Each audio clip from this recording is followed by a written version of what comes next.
Hi, my name's Bob Greenyer, and I'm a volunteer with the Martin Fleischmann Memorial Project. So thank you very much for joining me here this evening. Over the past 3 days, I have been doing my very best to do a 95% good translation of the Bagel Game that I received just before my presentation on Sunday. So if people can just confirm my audio is okay, because I don't want this one to not go out. Now, just to fill in some time, I have done a recording of the text that I have produced, and I will publish that alongside the translated document into a new article on remoteview.icu, along with screen grabs of the 4 or 5 pages that are there, because the formatting involves quite a few formulas which are not too complex, and hopefully everyone by the end of this presentation will understand what's going on, and it will also help them understand things that I've been sharing since the beginning of O-Day, which started in earnest in January 2018. Okay, so excellent. So we've got good audio. Perfect. Wonderful. Okay. So it's great to have so many people here. It was a very short notice, and that's just the way it is. I'm not one for delaying these things, because if something was to happen, it would be a great shame for this not to get out. Now, the graphic that I changed my previous presentation to, mute your secondary sound source. I've got another secondary sound source, have I? Really? Is it on your... Dan, have you got 2 tabs open, or is it mine? Can everyone hear the same issue? Just let me know. If everyone can hear the same issue, then... is it more than one person? I have some... does everyone hear one of me? I'm just going to check the... Only hear one Bob. Right, I'm going to check on to other things. This is another tab. This is another tab. This is another tab. And hopefully that's all okay. All right. Good. Okay, so thanks Luke, thanks Join the Technicians, thanks Artifact, D2105K, Thor, Dan Retty, Corky Goss, fantastic, Cosmic Dave, who do we else? Stephen B. Halls, who else we got in the house? We have Gordon Doherty, of course, if I haven't already said you. Thor, Space Case, excellent, it's great to have you all here. Hi Pavel, wonderful. Yes, I was going to have some bagels to wave around, but it just took too much time to do a proper job of this document. Anyway, so I changed the title slide of my previous presentation to this, and the reason I did that is fairly obvious, and I'm just going to go over a couple of points on this before we get into the main document. Okay, so what we have here is one of the 2 types that I believed in the beginning of 2018, 2 types of solitons that could have produced the type of marks that we witnessed on the various areas of the line reactor. And I called this the basic yin-O structure. There is a maker and a breaker.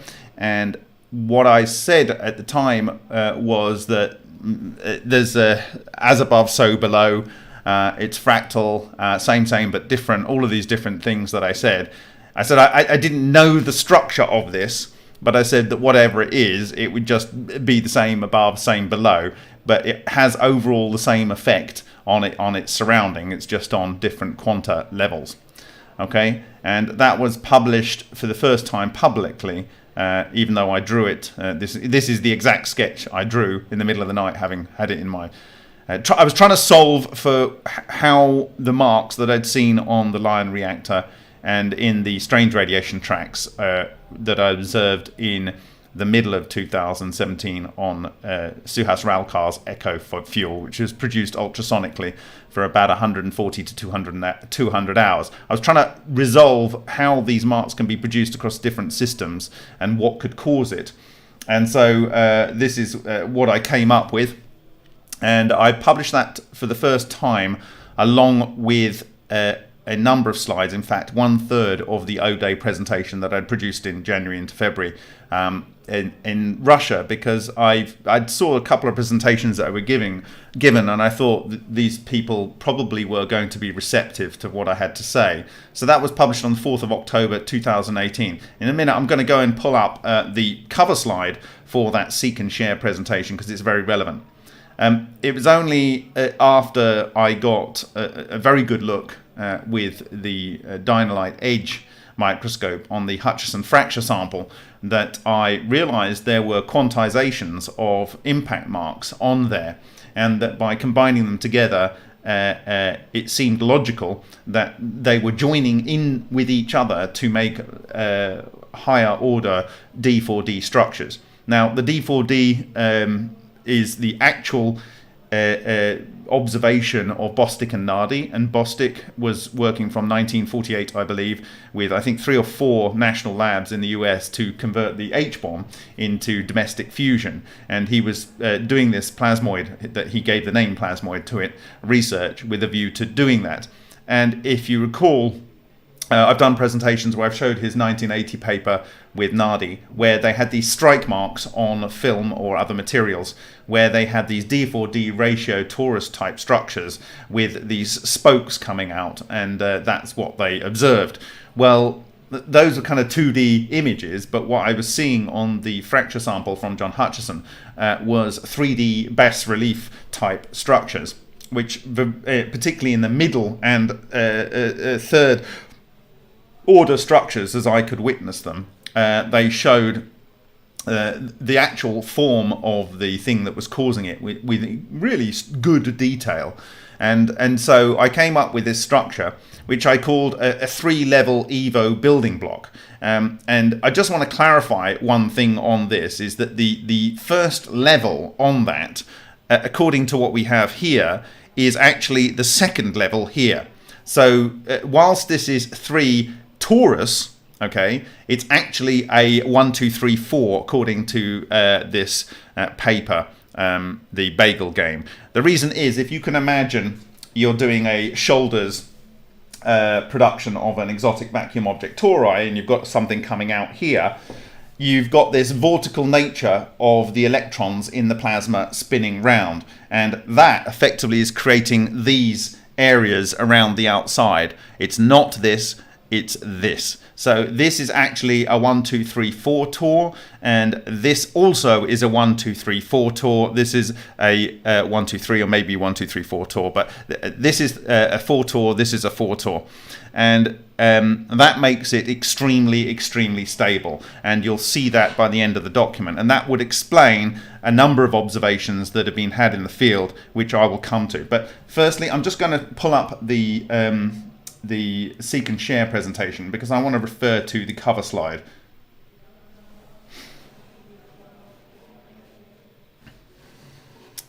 Okay.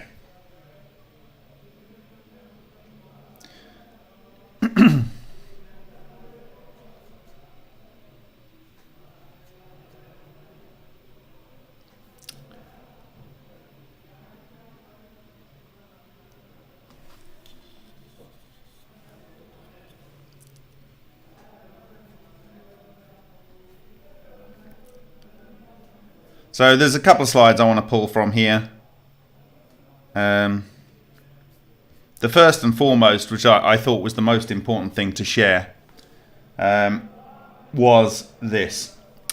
So this is Seek and Share, and this was my appeal to the Russian community, is that I'm going to give you a whole bunch of insights that I've not made public before, and I want you to share back to me, and so we can take this science forward. And they were genuinely inspired, and they shared, and they actually admitted they shared more during that cold nuclear transmutation and ball lightning conference than they'd done for very many years.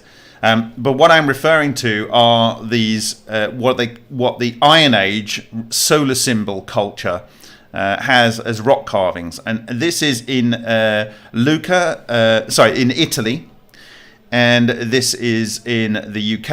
And I had the unfortunate job of burying my dear beloved grandmother a few hundred meters from this structure when I was 12 years old. And this is essentially exactly the same structure as is on many, many rocks all over this part of northern Italy. Now, why is this significant? Well, it has the overall structure of what we are talking about. So to have a yin and yang, you have to have the positive and negative structures in here, and that would be part of a larger loop. So that is automatically a 1-2, almost a 3 tour, and then that's pretty much a 4 tour. So this is essentially the structure that does this business. So whichever the culture was that associated with this, associated this form with the sun, and potentially how it worked, knew how it worked. And I don't know how they could have worked that out. It's without actually being told it specifically, or whether this was gifted to humanity by, because if you look at the period of time that this was done, Rome was ruling the world, and is this something that some people found somewhere and brought back and carved on these rocks? Or it's difficult to ascertain where this came from. So I have links here, and you can go and find out where that is. Okay, so in this presentation I also referred to the Lion reactor here, and to the material artifacts that I found on the copper oxide crust. This is very important for some things I'm probably going to talk about on Sunday.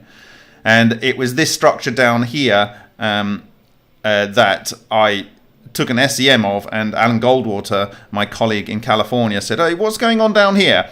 And we zoomed into that, and it was this series of structures that led me to do the first yin-o, or yin or yang. But anyway, it's the only way I could kind of rationalize what I'd seen on many different systems. And you might notice that my symbol for remote view is this one down here. It's a very large image, actually. And then there was these things, two spots that we saw, and we also saw these on X-rays. We saw the tracks within the quartz that were split, and so forth. And on these X-ray films, there were these what I deduced must be effectively like solar flares, like soliton loops, because there was pairs of them, and so you can see the pairs that I'm showing here. And what happened was the author Lion, he took the reactor here, took it out of the experiment. It was cold, and then he put it in this English souvenir biscuit tin with these dental X-rays, and left it to expose. And it produced these paired marks. And that means that, in my view, there was a magnetic flux loop that was persisting for a long period of time after the experiment, and that was the cause of these marks. And so here's an idea of how that might occur. And this is, you get a plate and you put it into a swimming pool, and you move it, and it produces two little dimples, which lends the sun away. So I predicted that it must be something to do with that, and then these kind of structures, which are solitons in fluid, and here's one, and this is the sort of a hydrodynamic version of the magnetohydrodynamic structure. And so I predicted that it would be something going on like this. There was something going on within the reactor that produced a magnetic flux loop that left the impression. This is on the swimming pool, and this is on the X-ray. And so you can see the same kind of structure of focusing. And I suggested at the time, long before I knew, but Bostic had made a similar suggestion, that the flux loop was very similar to prominence on the sun. And so I then took the sample back to the SEM, having made this prediction public, and I observed these pairs, which were mirror structures, and I believed that these were shooting out beams of magnetic flux which were jumping between 2 points, and I believed it was these kind of structures that were differently oriented. So these have got the two triangles pointing to the center here, but then if the triangles separate and the core goes somewhere else, you end up with this mirrored section, and then the flux loop can reach out further. Like in the solar prominence here, it can reach out further. So if these were two together, it would only produce a loop like this one here. But if it's a big one and it moves further apart, it produces a bigger flux loop. So that's how I envisioned it before actually finding the structures the very next time I looked at an SEM. And there's a big structure here of the same type. And we found that in the core of the flux loop, there was a dead structure here, and it had synthesized calcium, and there wasn't the calcium in the structure here. So where has that come from? This was copper, and above it had silicon dioxide. So how was that getting in there? And I speculated that this is the glassy-like substance that comes out of the coherent matter that's in the flux loop. And then also in the same session, I found these north-south structures more defined, where we actually had a cannon that jutted out and a splat mark where it's going in. So one is the breaker and the other one's the maker, or whichever way around you like to think about it. And there was different orientations, and they were physically at different distances. So this would explain different sizes of marks on the X-ray and different how do you say, distances between the actual spots. And then I found this pair which was on the outside of a different line reactor, and so I started to think that this thing could only be really a macro quantum object. It was interacting like a hydrodynamic structure. And if you know about the interaction between positron and electron, I think it's positron and electron pairs, their field overlaps in a very, very similar way. So if you imagine a very large quantum object, it would do the same thing. I don't want to get overly complicated here, but this is the same thing, but this is a cluster of structures. And so this for me was very, very important in that it looks like you've got clusters around a central cluster. Okay, and that's a close-up look of that. Okay, and then we looked at very similar structures observed in the exposure of plastic to the ultrasonically processed fuel. Okay, just to quickly go through a couple of other things. These were things that I believed had come out of the core of these clusters, geometric solids and spheres, predominantly of different pure materials. And there was this musical hemispheres was the one that won the day on this with noticing these two overlaying rings here with central spots in them. And this for me was a very, very important moment in understanding this. Obviously the sapphire tungsten with the circles and stuff, and to me this was the same type of elements you would see synthesized that we saw when we exposed a Marsa gas to tungsten to a Marsa gas. This is again on the Echo fuel, and you have a sphere, and in fact around the edge you have spheres and spheres and spheres, and from each sphere you have a load of beaming tracks, and it's a highly vectorized thing. So you have a sphere and there's a load of vectors coming out, sphere vectors coming out, and this one it's actually made a bridge structure from the spherical object. So I imagine that something was happening where it produced a beam coming out of the back. Okay, and these are other examples. These are examples from Bostock. Should be Bostick down there. So this is Bostick's example. This is Ken Shoulder's example. This is our example, and this is our example, and this is from the Moscow Nuclear Physics Institute on the inside of a tokamak, where this is a tungsten protection layer, and something came out and produced this structure, which I believe is basically exactly the same as Shoulders, and exactly the same as this, although this is not so good. So this is like where your ball lightning breaks up and fragments go off and they do their business, and you know probably by now that this will be carbon rich. Okay. And then we did all these things with John Hutchison. And then this comes down. These for me were also on the line in that same session. And this was just a moment of revelation, because this really taught me how these things cluster. So this one here was a 3 cluster. So you've got a torus with a spot in the middle, and then you've got a one that's at this point, one that's at this point, and one that's at this point. So they're equidistant around, producing a 3-tail spiral galaxy. And it's coming out with a dome, and so it's orbiting that way round. This one's going in, and it's orbiting this way round. And so this is sucking material in. This is pushing a dome of material up.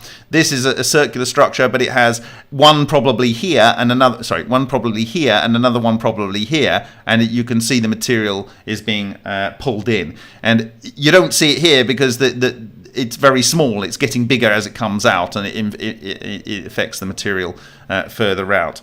So that was a 3, that was a 2. This is the most basic fractal structure you can have.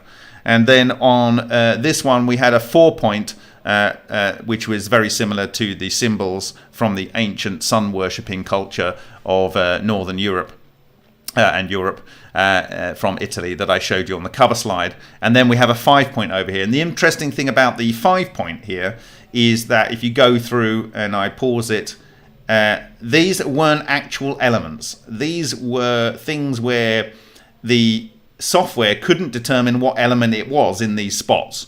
But I associated these with being yin-yang pairs. So this is an orbiting structure, this is an orbiting structure, there's an orbiting structure around here. And I worked this, there's a center point in the middle here. So I came to the conclusion that there were things orbiting around something, and so there had to be this kind of fractal structure going on. And Adamenko saw something similar, where there were structures around a central structure that behaved in the same way. And then we saw these bizarre things going on with carbon, like these glassy spheres within the diamond, which is now carbonized, and then this tube of carbon, which showed to me that there was something vortical that was made in this diamond cavity, where the diamond was originally. And as it left, it just kind of like swept the diamond away. So then I will talk about this at another time, but I now pretty much understand why it was only on certain faces that this occurs. I will do this in more detail, but it's down to the electron emission of certain faces on a diamond. Certain faces emit a lot of electrons and other faces don't. This confused me for a long time, but we have a solution to that now. So it produced this structure here.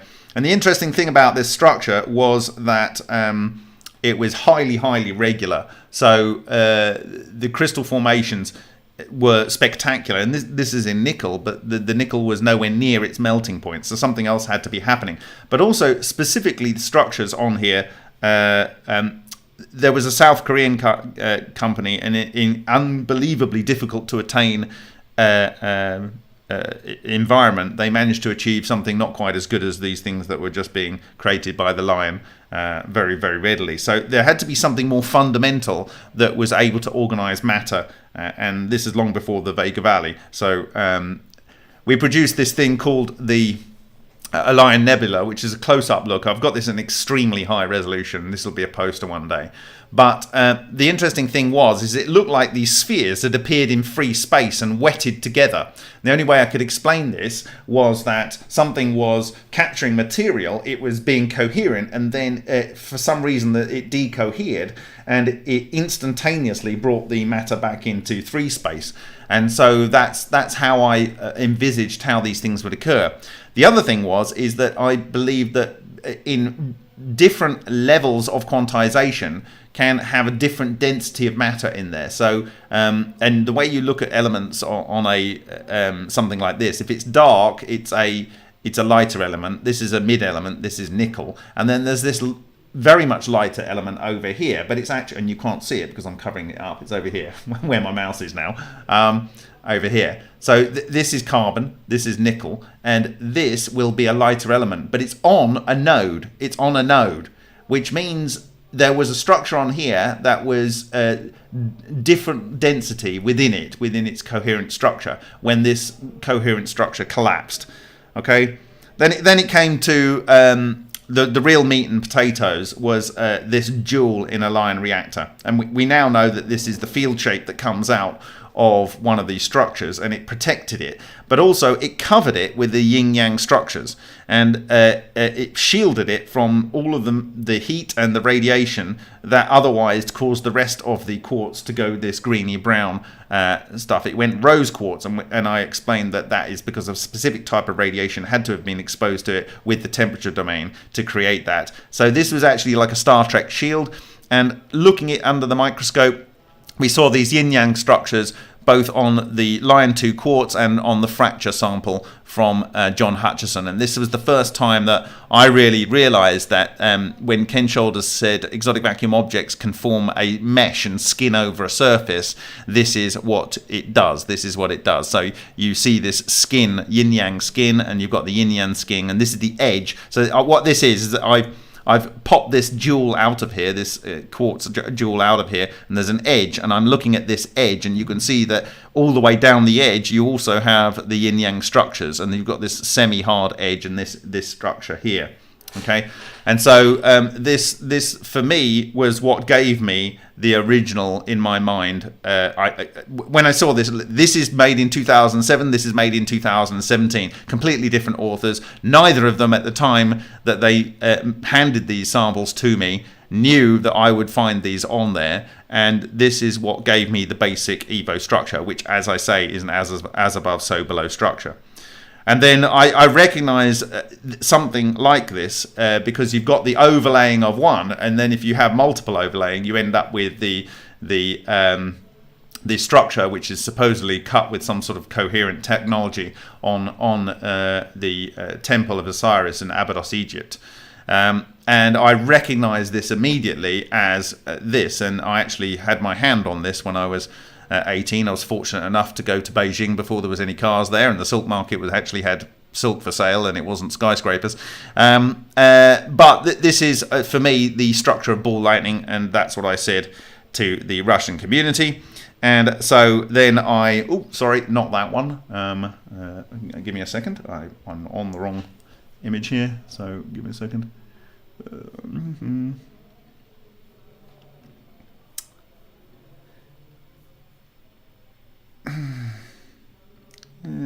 Second. Why is that doing that?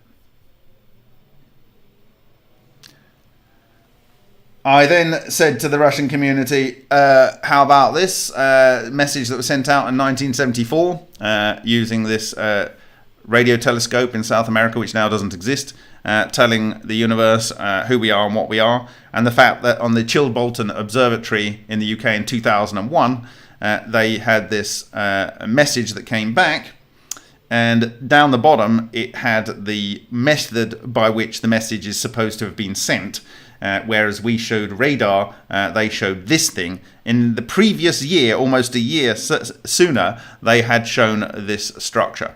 And for me, this was basically what I had seen on the Lion structure. But of course, you have to rotate these through 90 degrees, then these through 90 degrees, and then these through 90 degrees, and then these through 90 degrees, and then these through 90 degrees, and then these through 90 degrees, and so on. Okay? And so basically, for me, when I saw this, it was very simple. Ra, symbol for the sun, and, you know, for gold and things in different cultures. But Ra is the, like, sun symbol. And I believe that is the. In fact, in physics, you use this symbol for Sol, for our sun. But anyway, this I believed was how whoever drew this, or the Egyptians, in my view, or whoever taught the Egyptians some things, they knew that the sun worked in this way. This is the basic building block, which is fractal, as above, so below, and then they showed the basic fractal, which is a two-tier fractal, and that is why in 2018 I went about planning to get a single gold nugget, and I fashioned a design on here for my wedding ring, and that is what's on there. That is a design based on the Chilbolton message. Okay, so I was very convinced that this was the key to what we were doing, and proceeded on that basis. Okay, so that is that, just to remind you of that first slide, which was really very, very important, these cultural structures here. And in fact, I'm going to see if I can get the Wikipedia article up for that. So here it is. It's called the Cumenian Rose. Where you go here. And there's various manifestations of it. You can see, it says the Cumenian Rose, Rosa Comuna, Lombardy is Rosa Comuna, is a name given to a particular symbol among the rock carvings of Camonica Valley, Brescia, Italy. It consists of a meandering clothesline that winds around 9 cut marks. It can be symmetrical, asymmetrical form, a swastika. Okay, and the meaning and variations, and where is it? There are many theories about its meaning. Let's see if I can zoom in there. Suggests it's to symbolize a complex religious concept, perhaps a solar symbol linked to the astral movement. This motif dates back to the Iron Age, particularly from 7th to 1st centuries before Christ. So this is 700 years. It says that, yeah, there is only one doubtful case datable at the final Bronze Age, 1100 BC. So this could be 3,100 years ago. And if you have a symbol, it doesn't appear out of nowhere. So this is kind of like, for me, very, very important. And the fact that it appears also in the UK is also important to me. Okay, all right. So let's go to the cover image for the previous presentation. So essentially, I've talked in other presentations about how I derived this structure. It's 3 levels, but you're starting with 1 torus, and as I said earlier, that torus is effectively the 2nd level here. So this is a 4-level torus. This is of the same order magnitude, and then we will go and look at the document.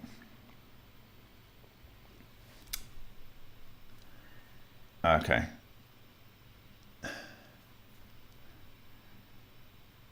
So I will close that.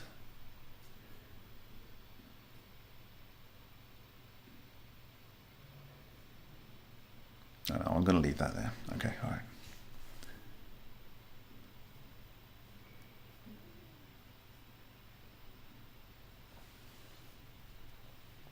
Okay. So, the Bagel Game. Now, I'm sorry to the author. Apparently he is deceased, so thank you for leaving this for future generations. I hope I've got his name translation right. What I'm going to do is going to pass this to someone who's better native Russian and English to make a better version of it. But we will read it as it is. I think it's going to get us 95 to 98% of the way to understanding what's going on.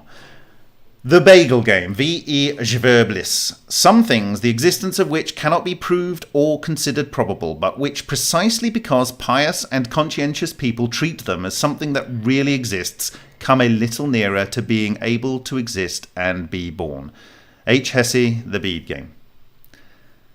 About 7 years ago, in a Moscow basement, which housed a mysterious organization, the employees of which did not really know where it came from and where it disappeared to, I saw a real ghost. But the ghost was not in the style of the English one, with chains and sad sighs, etc., but quite modern, scientifically referred to as an electromagnetic phantom. The thing was, the story went like this. On the laboratory table there was an ingenious coil, a wire spiral about 1 centimetre in diameter twisted into another spiral about 5 centimetres in diameter, and then coiled into a bagel torus about 30 centimetres in diameter. The coil was connected to a low-frequency generator, and above it, at a height of about half a metre, was fixed a sensor of a device designed to register weak alternating magnetic fields, the so-called microteslometer. The generator was switched on, and on the screen of the electron beam tube of the microteslometer, there was a bright sinusoid, indicating that an alternating current with a frequency of about 30, rather than the mains frequency, 50 Hz, flowing through the coil, generates on its axis a variable magnetic field. If the sensor was moved away from the coil axis, The signal was weakened and, therefore, it was indeed created by the magnetic field of the circular current flowing through the coil, and not by any extraneous parasitic induction on the microtesla. Then the generator was unplugged, and the coil was unplugged from the generator. What do you expect? The bright sinusoid on the screen of the electron beam tube of the microtesla did not disappear, and in general did not change.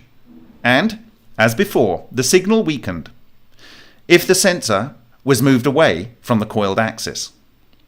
Naturally, the first thing I suspected was some elementary cheating, but after checking the circuit, I was convinced that there was no way current could flow through the coil. There were no sources of alternating magnetic field with a non-standard frequency around the coil. Where is the signal coming from, then? Probably some kind of first-class cheating, I thought. However, it was explained to me that there was an electromagnetic phantom in front of me, i.e., a kind of ghost of an electromagnetic field. No one was able to explain the essence of this phenomenon to me, so I just had to watch and be amazed. Not only that, the next thing I heard was really fantastic. If you carefully remove the coil from the table, the phantom will not only not disappear, but will remain in the same place where it was born. And it can exist, gradually weakening for up to 2 days. Boom! What does that tell you? What does that tell you? Can remain for up to 2 days. Okay, so I am not going to go into the detail of this, but what I will say, in fact, I'm going to bring up one presentation which shows the core slides for what I need to say here, but I won't go into the overall thing.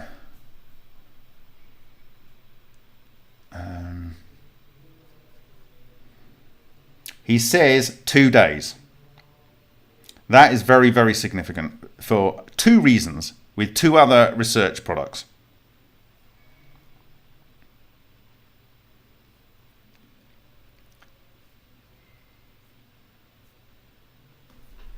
And I'm going to find it for you.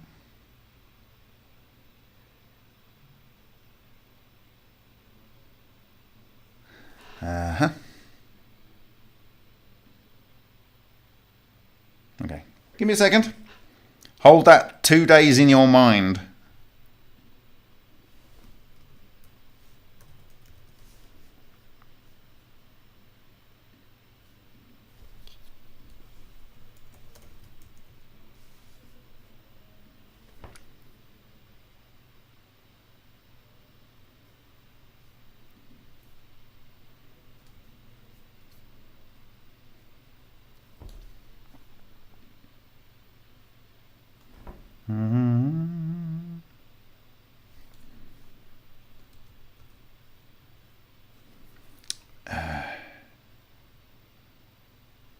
Sorry.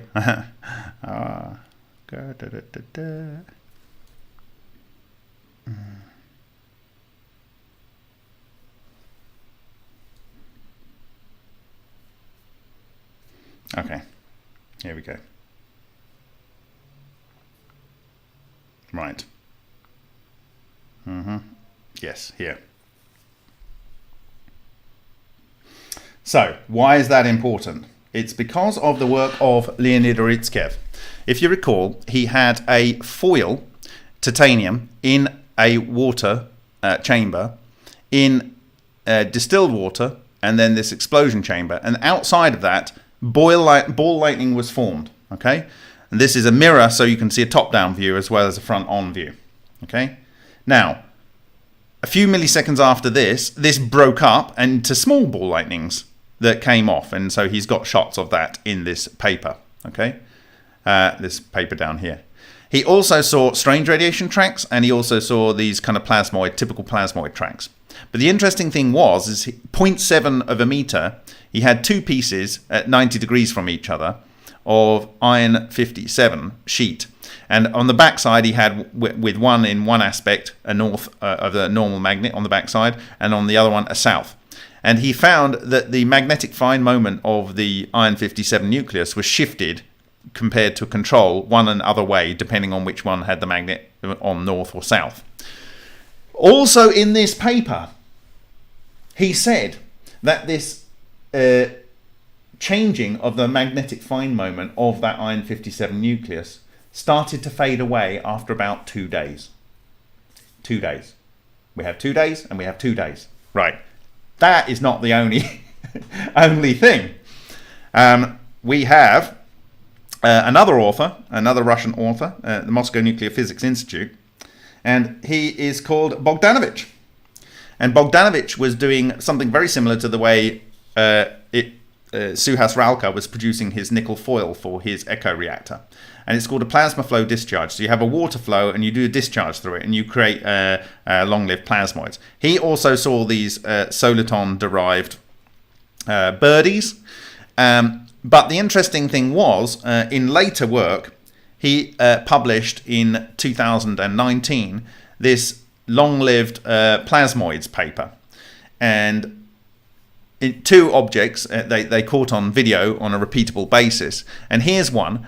And this is glowing and moving around on the metal up to, wait for it, 2 days after the experiment had concluded. These are more immediate and these are clusters. So if you can imagine these ball lightning type solitons like the ones we're discussing here, and then they cluster into something that becomes a ball, and you're really starting to grasp what's going on in the Vega Valley.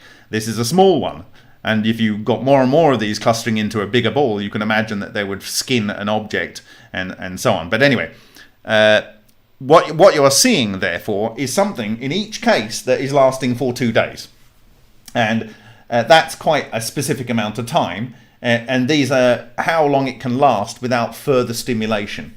The implications of this are absolutely mind-boggling.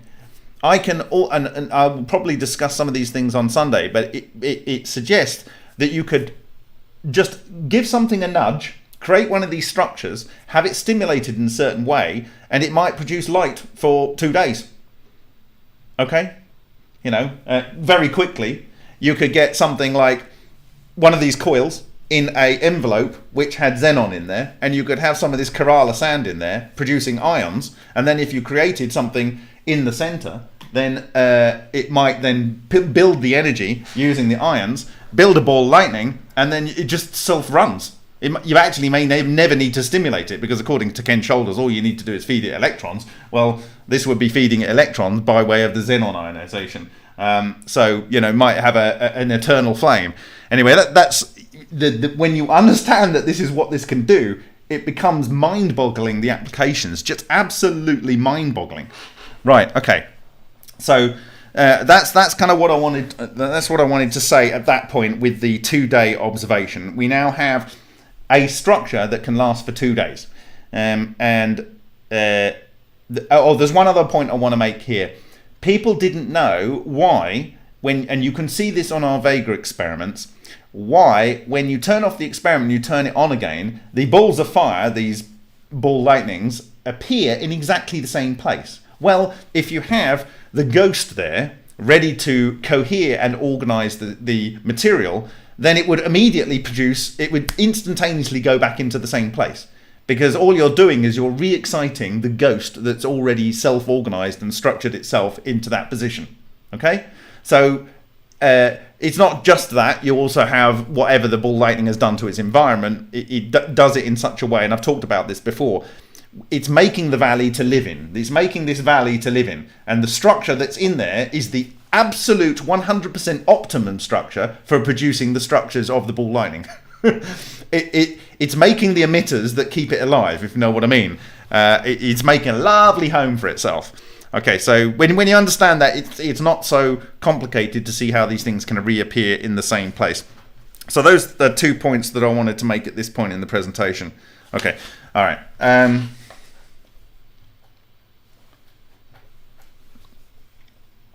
Okay, so let me go back to But basically, this is how it works. It cannot be a coincidence that this lasts for 2 days. The magnetic fine moment lasts for 2 days, and the glowing balls observed on video by the Moscow Nuclear Physics Institute last for 2 days. It's just impossible. Just flat out impossible. There's two, and they're all ball lightning related, or basically ball lightning.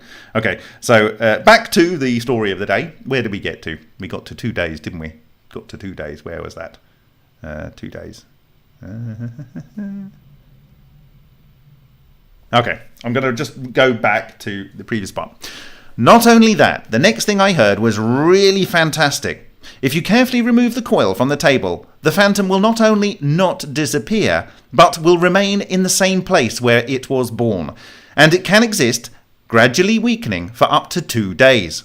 However, I was warned that this experience is not always successful, and the electromagnetic ghost itself turns out to be quite skittish.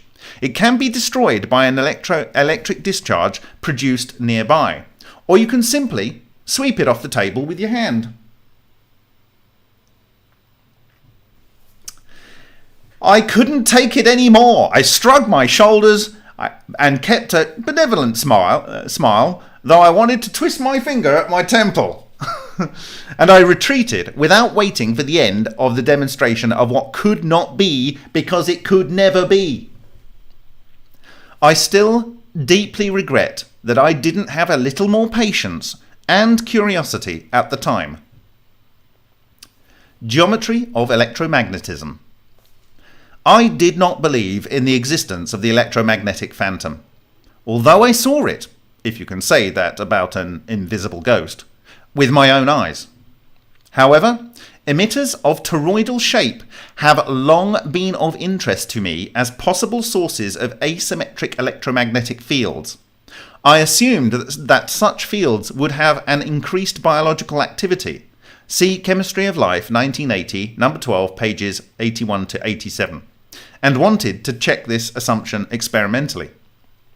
So I asked my acquaintance, physicist N.E. Nevetsky, candidate of Physical and Mathematical Sciences of the Institute of Theoretical Problems of the USSR, Academy of Sciences, to calculate what the configuration of electromagnetic fields created by multi-spiral type emitters should be. There is no point presenting these calculations here. They are published in the Journal of Electricity, 1993, number 12, pages 49 to 52. And a qualitative picture can be obtained simply from the symmetry of Maxwell's equations describing electromagnetic phenomena. C.I.C. Jedledev's book, Symmetry and Its Applications, Nuclear Research Institute, 1976, page 246. If a current flows through a ring-shaped conductor, then a magnetic field arises around this ring, all the lines of force of which are closed to themselves, have neither beginning nor end, and therefore depicted without arrows. The magnetic field strength h bar is an axial vector. If the current changes its direction with frequency omega, then a variable magnetic field will be observed on the ring axis, figure 1a. So we're talking about this one here. This is the ring, this is the closed magnetic flux, and this is the magnetic vector. Okay? So that's all. It's not too complicated. It's just h bar, it's magnetic vector, okay? Magnetic field, variable. Okay, so and in its plane, electromagnetic radiation with a wavelength lambda equals c over omega, where c is the speed of light in the vacuum, would propagate in all directions. Okay, so this is a description of this diagram here.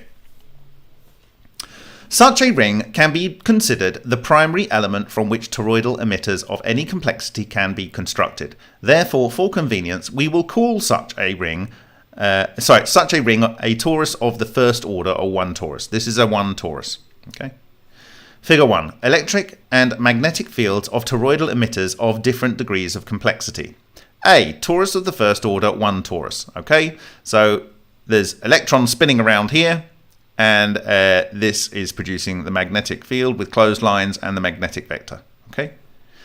B. Torus of second order, 2 torus. So this is the first torus that gets produced from a point in a Shoulders Evo generator. Okay, and so it has multiple electrons spinning around in the plasma, and they create a closed magnetic loop. And then you have because it's a field, it actually has a line on it, and then this is the electric field. So it goes from magnetic field to electric field with a closed magnetic loop, flux loop.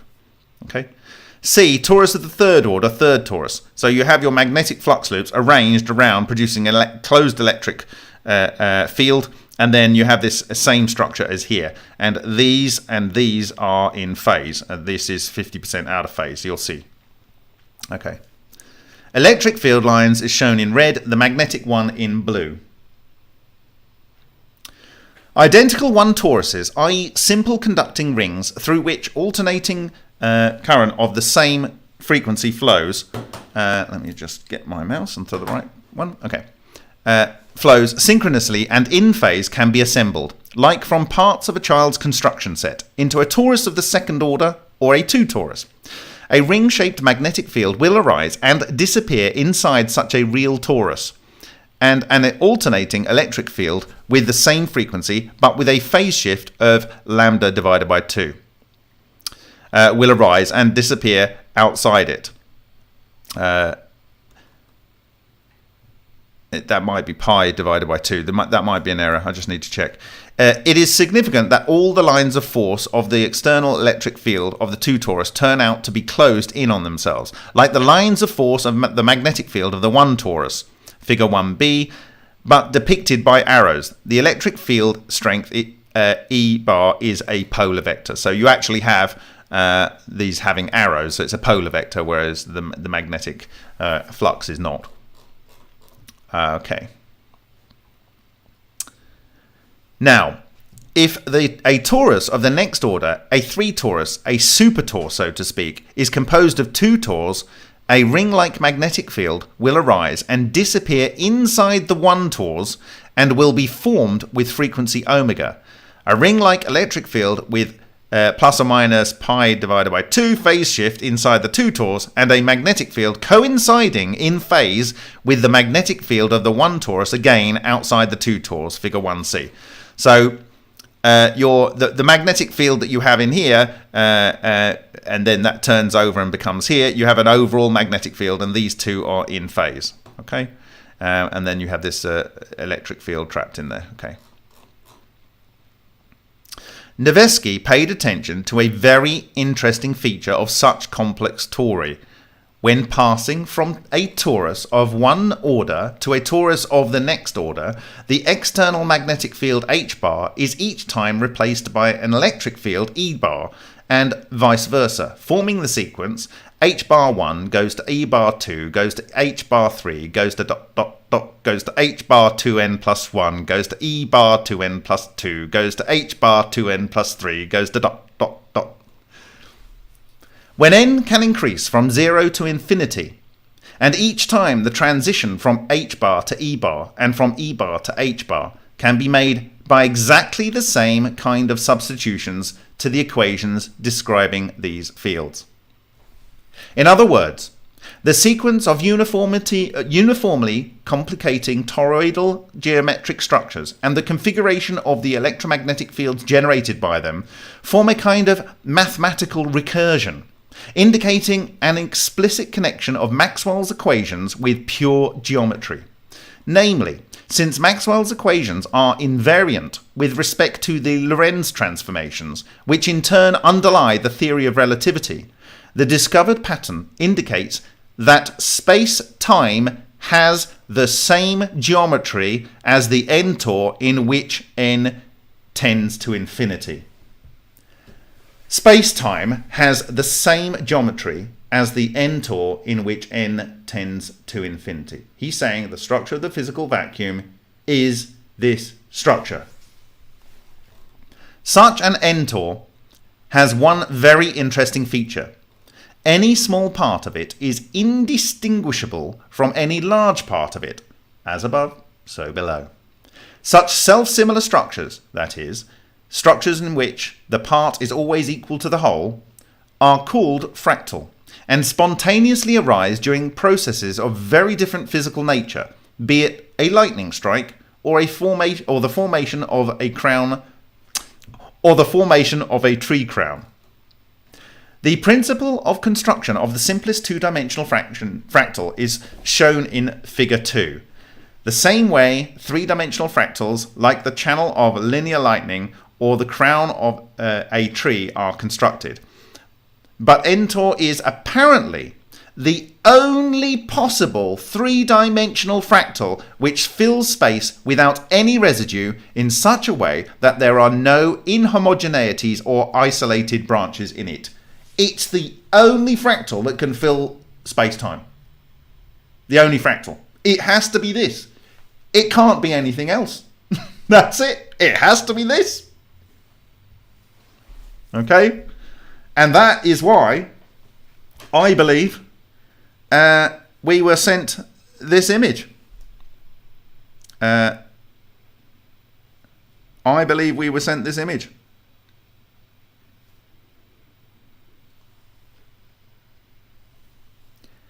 Now, was this someone on Earth that knew what they were talking about and just wanted to go, ha ha, we know what we're doing, you don't, look, even when you look at it, you don't know what you're doing. Or maybe there's someone trying to send us a message. Okay? And the fact that, you know, you can make these supposedly with ball lightning, and this is the structure of ball lightning, is in itself hilarious. And it's the structure of the physical vacuum, which is hilarious. Because that's how they would send it, because it's a coherent condensate through the universe. Of course.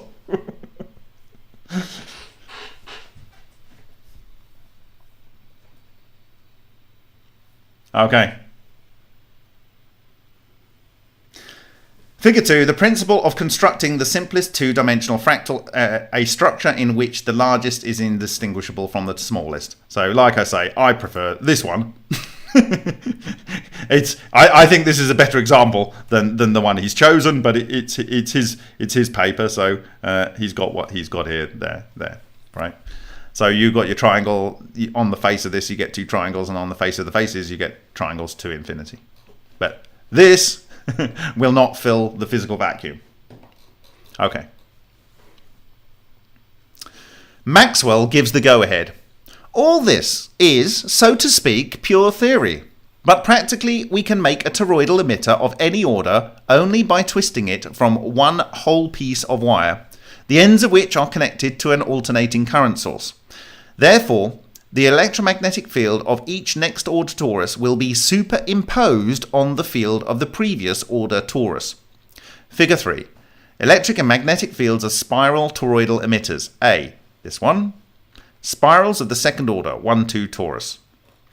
B. Spirals of the third order, 1, 2 torus. 1, 2, 3 torus, rather. In spirals of the third and higher orders, formation of electromagnetic phantoms is possible. Bearing in mind our image here, wherever it is,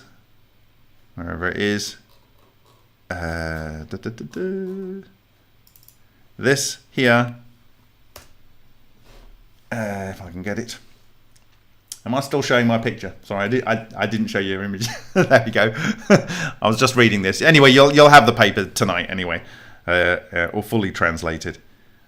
So what I was going to show you was this. This here. This is our 1, 2, 3, 4 tor. 1, 2, 3, 4 tor. Of course, as above, so below. The smaller one is more of the same, just going down, but the observable is this. Okay.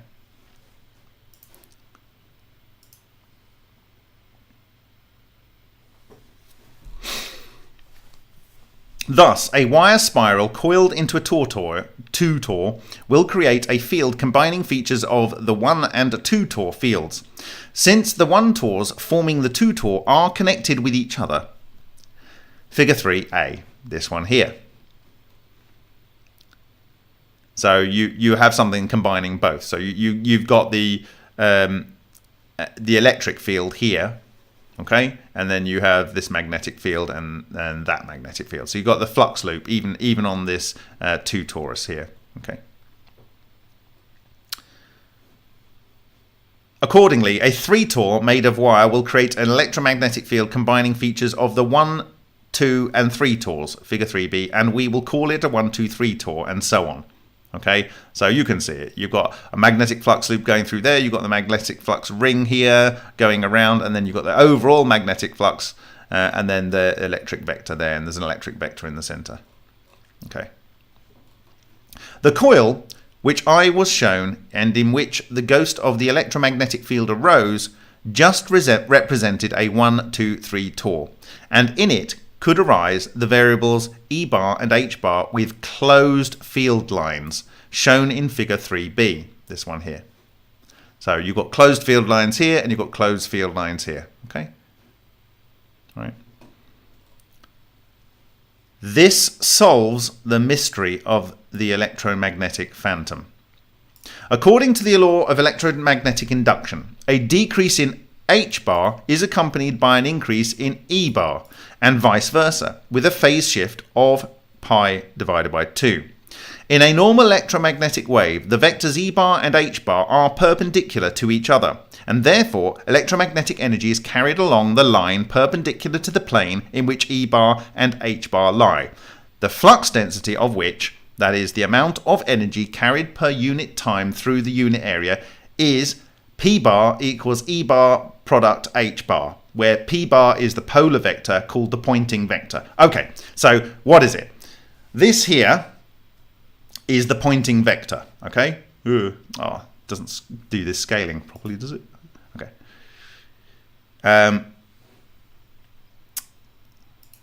Okay. So, I'll just see if I can do that better. All right. Okay, so what we're interested in here is P bar, which is the pointing vector, and that is the amount of energy carried per unit time through the unit area. Okay, I've got an extra is in there, so I'll get rid of that. Oh dear, that's moved everything around. Don't do that to me. Don't do that to me. Okay, all right. Where P bar is the polar vector. So that's the pointing vector. Okay, so figure 4, the mutual orientation of the vectors E and H and P bar and E bar product H bar in spiral toroidal emitters when their size is much smaller than the wavelength lambda equals c divided by omega. Okay, and I've got a bracket there for some reason. All right. A, in the first and second order spirals, 1 and 1, 2 Tors, is this example. But when you get a third order spiral, the pointing vector forms a closed loop. Okay? And that is your magnetic flux. Trapped. It's trapped. And in the fourth order spirals, the 1, 2, 3, 4 Tors, you've got a magnetic flux this way and you've got a magnetic flux that way. And that becomes very, very interesting. In 1, 2, 3 Tors, the pointing vector P bar, which describes the electromagnetic energy flux density, closes in a ring forming a stable phantom. A stable phantom. And the electromagnetic phantom formed by a 1, 2, 3, 4 Tor can serve as a macroscopic model of the structural element of the physical vacuum. What he is referring to is when I said this is basically everything. This is a model of a unit of the structure of the physical vacuum. This is a 1, 2, 3, 4 Tor. It can serve as a macroscopic model of the structural element of the physical vacuum. What John Hutchison was doing, 100% certainty, with 100% certainty, was vacuum engineering. Vacuum engineering. It's just mind-boggling. Unlike 1 Tor and 1, 2 Tor can exist in left and right forms, which differ from each other only by only as an object and its reflection in the mirror. But a 1, 2, 3 Tor is capable of existing in 4 forms, 2 of which are completely different because they cannot be combined with each other even by reflection in the mirror. I've just highlighted this because I need to re-record the bit for the recording. Indeed, the 1, 2, 3 Tor can be made in 2 fundamentally different ways, by coiling the left-hand wire helix into a left-hand super Tor, or a right-hand helix into a right-hand supertor, or by coiling the left-hand helix into a right-hand supertor, or the right-hand helix into a left-hand supertor. The difference between the left-left and the left-right, as well as the right-right and the right-left supertors, you can work it out, can be detected at the very first attempt to make them out of wire. Left-right and right-left 1-2-3 tors tend to curl themselves out of left and right 1-2 tors. In contrast, left-left and right-right 1-2-3 tors actively resist their creation by literally tearing themselves out of hands, i.e. striving to give themselves a configuration with a minimum reserve of spare energy. If a small supertor is connected to a low frequency generator, then compared to the length of the electromagnetic waves it emits, the emitter itself can be considered almost a point.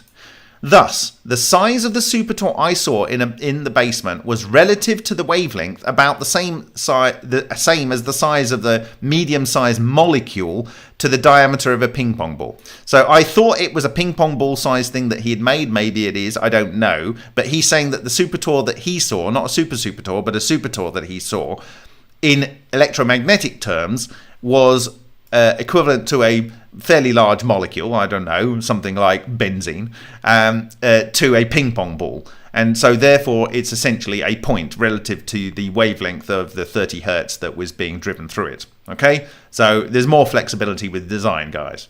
Okay, so for such a torus, the laws of electromagnetic induction would remain the same. But depending on whether we are dealing with left-left or left-right, as well as right-right or right-left supertors, the phase shift between E bar and H bar could either be plus pi divided by 2 or minus pi divided by 2. And that solves everything. If the phase shift is such that E bar and H bar vectors have the same mutual orientation as in an ordinarily electromagnetic wave, then the energy supplied to the supertor will dissipate in the usual way. Here's a key point. Listen hard. But if their mutual orientation, defined by the geometry of the emitter, is opposite, there will be no energy dissipation. The pointing vector will curl into a ring, closing in on itself. Figure 4b, this one here. As a result, the energy supplied to the supertor will begin to accumulate like a snowball down a mountain and gain the ability to exist autonomously. Apart from the emitter it no longer needs. That is, in the form of an electromagnetic phantom like an invisible ball lightning. Not a ball hole, an invisible ball lightning. Okay? Yeah, I said benzene for a reason.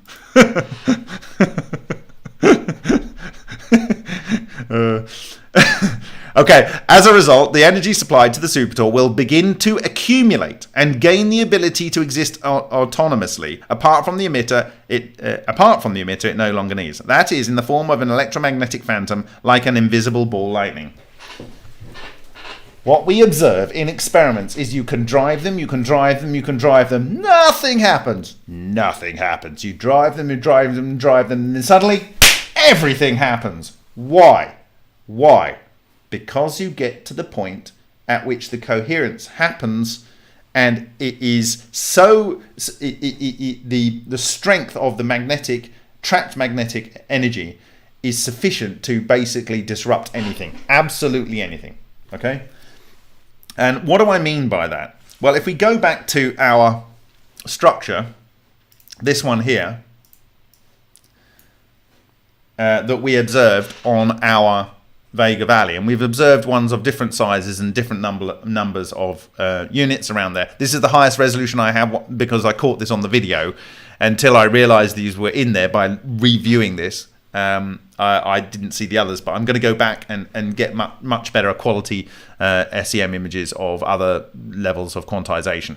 Anyway, the point being is, if you recall, I shared that paper from last year where they had simulated on supercomputers with funding from the Department of Energy, from the Chinese sciences, from Japan, from the UK, from EU, this study where they fired a laser, a petawatt laser with like pico or I don't know what it is, just incredibly small time frames, into a nonlinear plasma, creating a toroidal. This would be a 1-2 Tor structure, and they found that at 46 microns across, it had a magnetic field inside the magnetic flux loop of 1,000 Tesla. If it grew a little bit, that field dropped very significantly. With a slightly smaller one, it went up to 1,200 Tesla. Okay, that was for 46 microns, 1,000 Tesla, and it would appear that it's non-linear in the way that the strength increases. Now, this structure is 8 microns across, not 48 or 46 or whatever theirs was. This is 8 microns across. And if the structures that are substructures here are self-similar, then the structure here is just 2 microns across. And if the smaller structure in here is self-similar, well, this is the collapse wave function, so it's actually bigger than it would be, because you're seeing, in my view, a crystal grain of, it's probably pure iron, okay? And that's why it's got this structure here. But let's say that this is a torus, then the overall torus size is like, I don't know, less than 0.6, 0.7 of a micron, which means the substructure is much smaller than that. And so the intensities in here would get to a point where there's just nothing that will stop it. Now, I don't know if you recall, but against certain people's process stations, I spent my own money and I bought this thing because the project didn't have any money at the time, and I thought I need this to take to Japan. And I chose this specific microscope because it has a polarizer on it. And I had a gut feeling that would allow me to see strange radiation. Well, the first night I got a plate, put this over it, and we saw the strange radiation track. Why is that interesting? Because I believe that these things are highly magnetic, and they are influencing, either leaving a ghost behind in the material, or they are aligning it because of the intense magnetism that they have, such that when light falls upon it, it gets polarized. And no more did we see this in more an intense way than we did on the Vega Valley. If you remember, we had these sections which were green and red, and I'm going to talk more about that when I talk about the structure of the Vega Valley, when I'm talking about the 3D structures that these things can form, and how that completely matches Maxwell's 1800s concept of how a magnetic vortex structure would form, and most recent supercomputer derived calculations. It is what it is. But you've got the green one way and red the other way. It's polarizing the exotic vacuum objects. They not only got a ghost in terms of the ghost that decays, but they actually leave their mark on the environment by changing the material such that it polarizes light. Yes, like butterflies' wings. Okay. So we will go back to here. So, like an invisible ball lightning. So what I'm suggesting here is to make one of these coils in an envelope which has xenon gas. Why xenon? Because it's a very large nucleus, and the electrons that can be ionized are very far away. It's a very heavy nucleus, so it's very good at stabilizing for exotic vacuum objects. But you don't need so much energy to ionize that first electron off. And that's the two main reasons why Ken Shoulders used it as his preferred gas to fire Evos into. And you have some of this Kerala sand or other materials that was used by Joseph Papp in his devices to create the charge cluster. And you stimulate or drive its focusing by using one of these electromagnetic coils. Okay. Again, I will show you work that's been done by people that are attempting to have a go at doing the what should you call it? I've got to remember my names now. The Zeno project, okay? Is it Xenon? I don't know. Yeah, maybe. Anyway, it's like using a high intensity discharge tube like you would have for bright headlights. And one person that tried those experiments decided to use a coil around the tube, and I'll share this. And he found that by exciting it with radio frequencies, by building off what Paul Collock had done in his 1973 paper on macro ball lightning production using he calls them spheromags. But anyway, he took that work and that inspired him to put a coil around, and he found that he could trigger the HID bulb at a much lower level by pre-exciting the gases. And this is the method that was proposed by Paul Collock for his ball lightning production. What I'm saying is that you actually put whatever frequencies is necessary, AC, through to excite and focus it into a phantom. So you're not only exciting the gas, but you're preparing a phantom for when you do your initial discharge. And then when the discharge is there, you might be able to go at a very, very low level and just feed it. And it might produce a lot of energy, right? And it might produce... Anyway, we'll come on to the production of energy in a few minutes, okay? All right. Do you understand how cool this is? Right. What I saw in the basement and thought was some kind of trickery could really be happening. And it was a demonstration of an amazing physical effect. What I saw in the basement and thought was some kind of trickery could really be happening, and was a demonstration of an amazing physical effect. As the saying goes, never say never.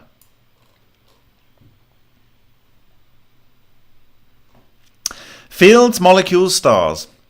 Perhaps the most surprising thing about this story was that I could neither see the author at the time of the demonstration, nor could I find him afterwards. And I could not find a single publication on the subject. They may object to me speaking, saying that the work was classified. Damn it! The only things that are classified are those for which money is given, and money is only given for things that are at least remotely resemble the truth. Anyway, what does a ghost look like, even if it is electromagnetic?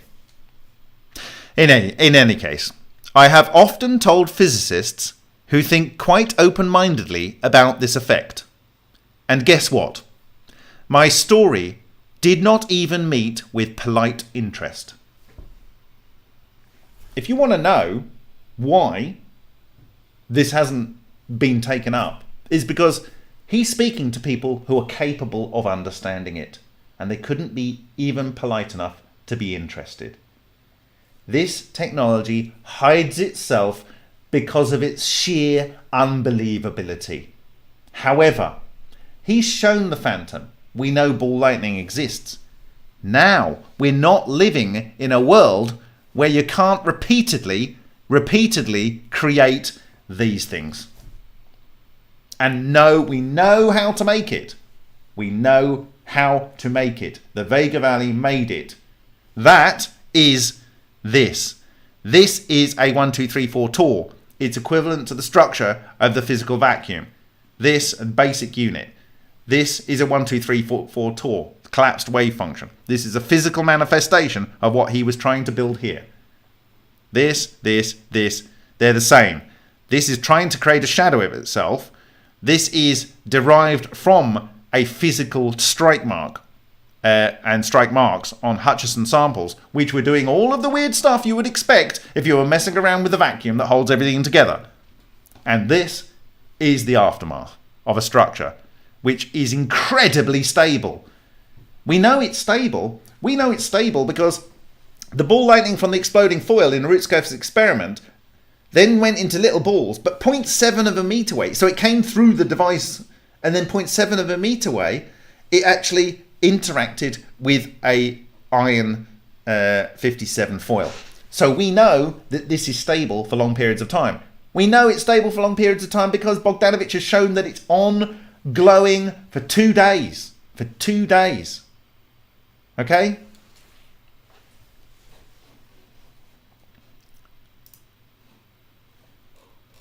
At one time, I really wanted to reproduce and study the electromagnetic phantom effect myself. However, this idea quickly had to be abandoned, precisely because of the lack of money necessary for a serious study. All I did was to make several super tours, one of which you can see in the photo at the beginning of this article. The article. Actually, this is not a super, but a super tour, i.e. a spiral torus of the fourth order, or 1, 2, 3, 4 torus. For what purpose did I increase the order of the torus? The idea was clear enough. With certain configurations of the emitter, most likely left-left and right-right, two mutually perpendicular self-supporting circular flows of electromagnetic energy, figure 4c, so that is this one here, 4c. These are the pointing vectors of magnetic flux energy, which you can just feed and feed and feed. It gets bigger and bigger and bigger and bigger and bigger and bigger and bigger. Should arise within the structure of the physical vacuum element formed during annihilation of electron-positron pair. Pseudoscalar Z tilde equals E bar product H bar. Figure 5. This one here. There it is, coming in. So what you're saying is the annihilation of the physical vacuum produces something, and that comes in. Okay. You can read about this in detail in my article published in the Russian Chemical Journal, 1994, volume 38, number 6, pages 107 to 117. Figure 5. As a result of the annihilation of the electron-positron pair, this is like vacuum fluctuations, the rest mass turns into electromagnetic radiation. That would be 2 times 511 kiloelectron volts per annihilation.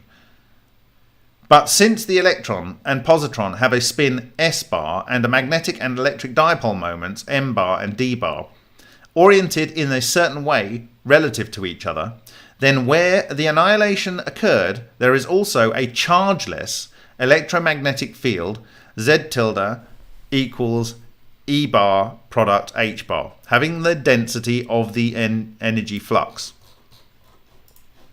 In my opinion, such an electromagnetic phantom should have not only increased stability, we know it does, but also the ability to draw from the external environment the very energy due to which, according to N.A. Kozyrev, stars shine.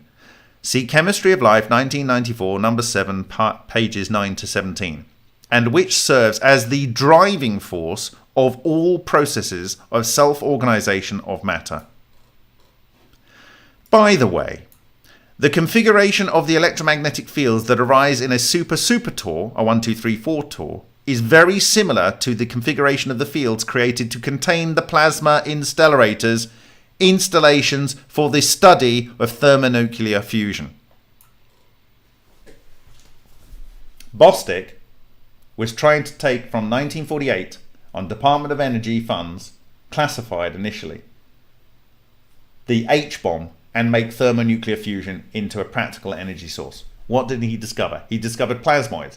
In 1980, he published images showing their strike marks on targets, which showed D4D ratio with spoke structures around. And when I showed the super tor to a biologist I knew and asked him what it looked like, he exclaimed, "It's a model of a DNA molecule." That's how you play the Bagel Game. So, what do you think, guys?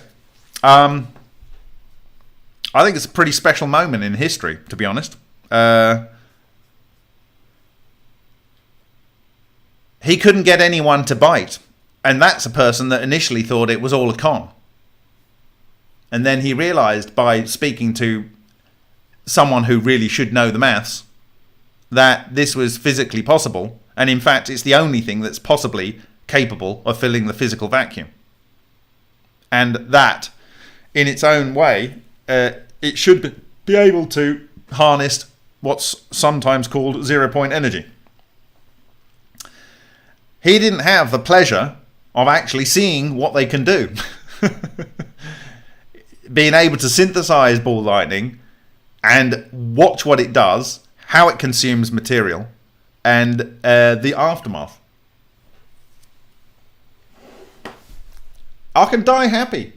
You know, I started this work because of my eldest daughter, Maya, and I wanted to find a way that I could leave a better world for her.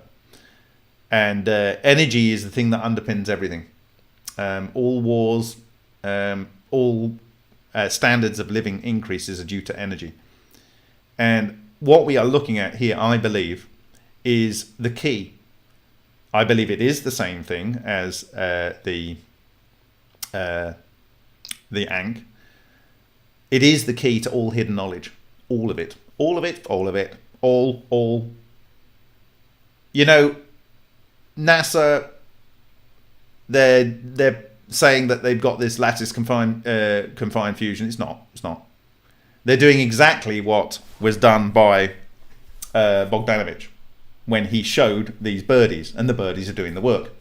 They are firing high energy electrons to produce gamma rays, and they're saying that it's doing this particular reaction that's well known.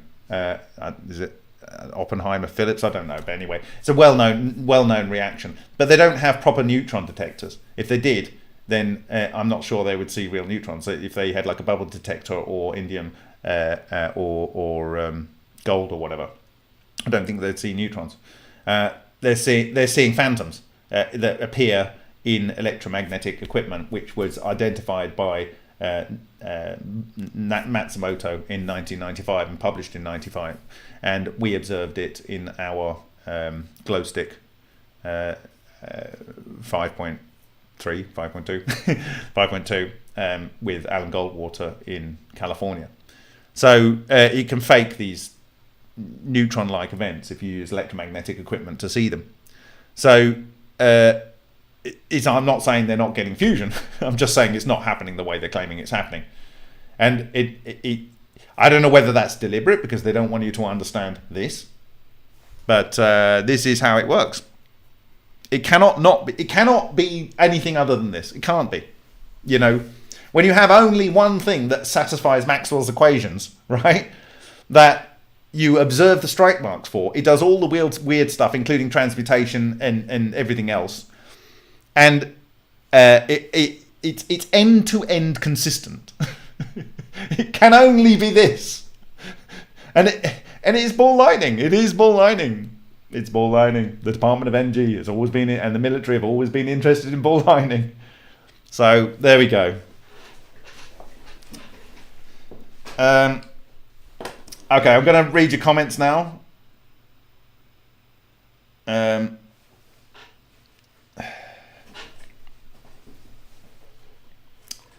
Yeah, I phoned my mum today, and I said, Mum, I have to tell you first. I said, I don't want to be proud of something I've done. I said I'm proud of my wife. I'm proud of my wife for putting up with me through this process. But I said your boy done good. So, and I thanked her for the education she gave me. My parents bust a gut to give me my education. It's the best thing you can do for a child is give them a good education. But my God, they gave me a good education. So I thanked her, and she doesn't understand much, but I said, if this is what I think it is, and this is what I thought it has been since 2017, there's nothing beyond this. There's nothing beyond this. This is it. This is the God's toolbox. I said, as you know, I call it the God's toolbox, but there's nothing beyond. Yeah, you see that that video of Boyd Bushman, who compares the neutrinoverse with John Hutchison's work and saying that Lockheed Martin were investigating something that is way, way, way beyond nuclear fusion. That one video tells you that this is it. It is it. 100%, 100%, no shadow of a doubt.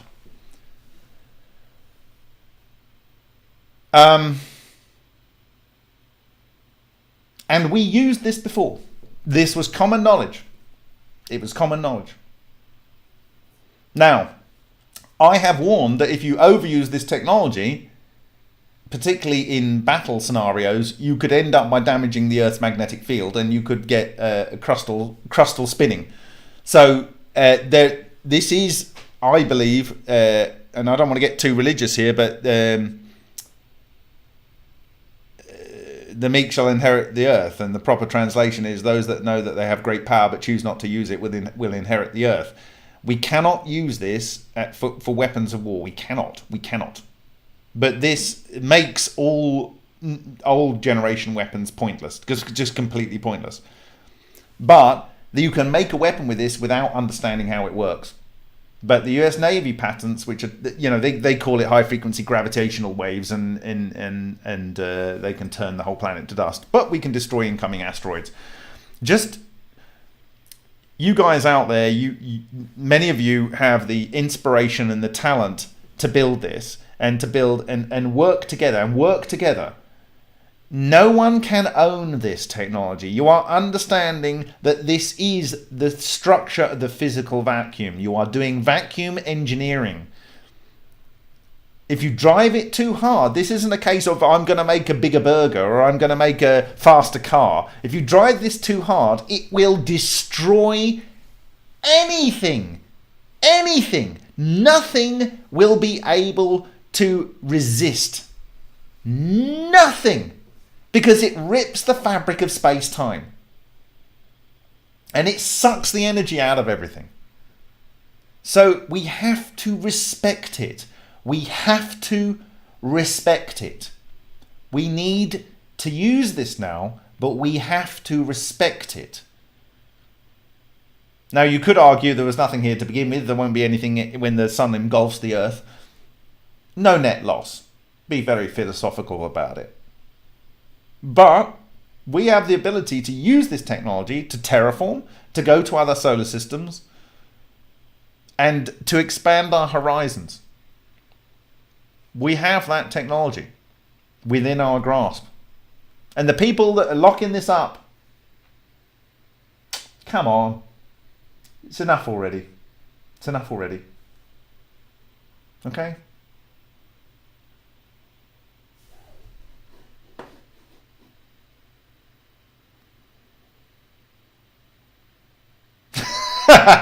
Gordon, I can always trust you to lighten the mood.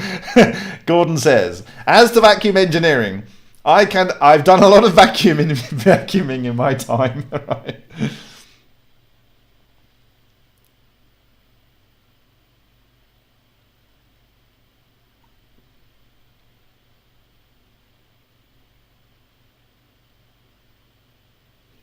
It's the only one. The downside is like when in 2007 when I said to myself, when I understand this, it's going to melt people's brains. I mean, but there's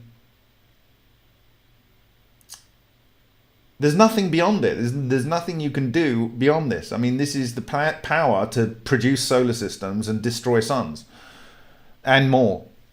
I mean, it's the God's toolbox.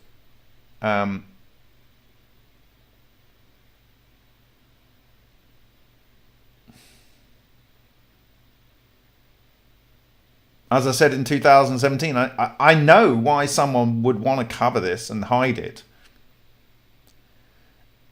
And as I've said, and as he experienced, this author experienced, you don't need to work hard to hide this. It hides itself. It hides itself.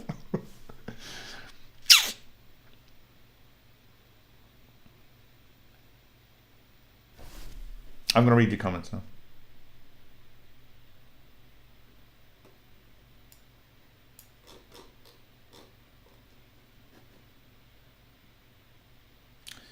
Well, what I like about this particular paper is that when I was originally talking about the how should we put this? When I was originally talking about this structure, I didn't really know the substructure of it. I just knew that something that had this properties did the marks that I witnessed. When I knew the substructure, I didn't fully connect the fact that the subunit here is itself a 2-level Tor. And I have to thank this author from demystifying that. I kind of did it in my head, and I knew where it's coming out of the point, and it's producing vectors like that. And you know that it's doing that because of the way that it leaves these. It's not spinning like that. It's kind of locked into place. And so it had to be doing that. But seeing this, I call this 3 because one of these was a cell-similar structure as that, but I'm saying it goes below as well. I mean, this is obviously the ultimate level, but it goes infinitely below this, down to microleptons, I should imagine. The Russians call them microleptons, much below normal leptons that we all know and love. So, yeah. And so this is the second level. So this is actually, it's a 3 level, but the initial level is level 2. So this is actually a 4 level, and this is a 4 level as well. And, you know, that's it. The universe is this simple. It's this, the whole universe is this simple. It doesn't, and it's even simpler than this because you don't need to have 48 around there. You can have 24, you can have 12, you can have, I think we'll be able to describe, it's basically anything from 2, it's 2 upwards, it's n, and it's n on every level. So, you know, the simplest one is as I showed you with this image here. This is the simplest one. Thank you to the military people or the aliens that sent us this image. It almost doesn't matter because this was a fundamental moment in my realization process. So thank you to the people that made this crop circle. It was absolutely critical to my understanding. Absolutely critical.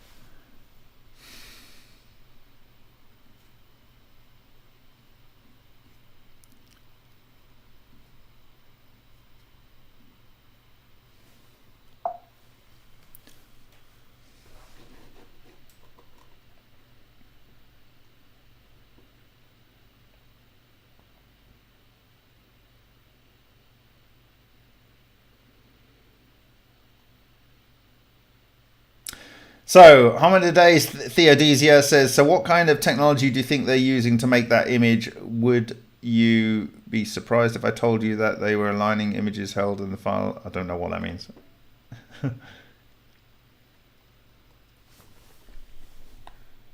Okay, I'm gonna go up to the top and work down, which is not my usual order. I normally work from the bottom up.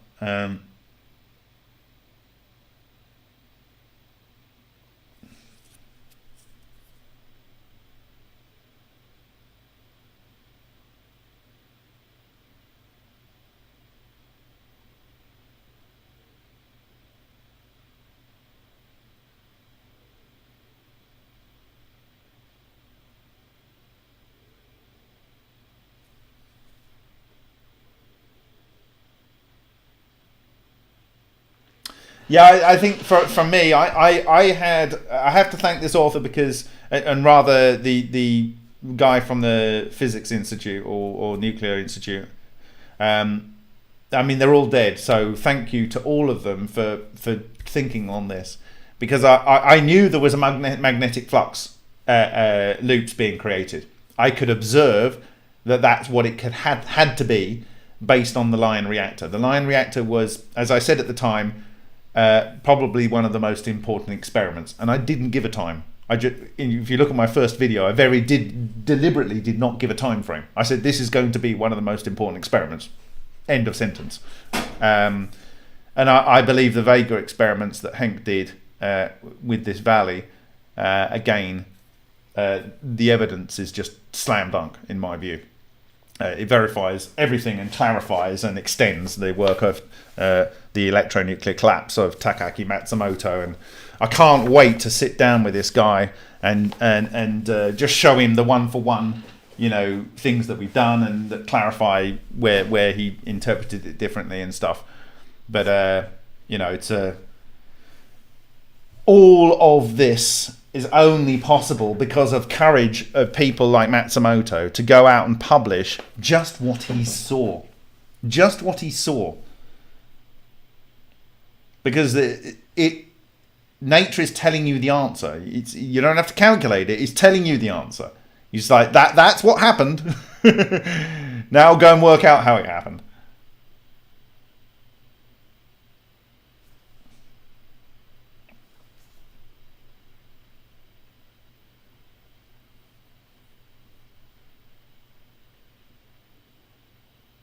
Okay, so I might have mentioned this before. I'm going to pull up a slide from O-Day. Actually, from O-Day. Why not? Oh, it's already there. This I've got another version of this, but here we go. So this is Tesla's Wardenclyffe Tower. Anyone know that this is a D4D tower? It's a D4D tower. This is not a coincidence. This is not a coincidence. It's minimum curvature. Okay. This is fairly close to the Golden Triangle. Up to the point somewhere up here. Anyway.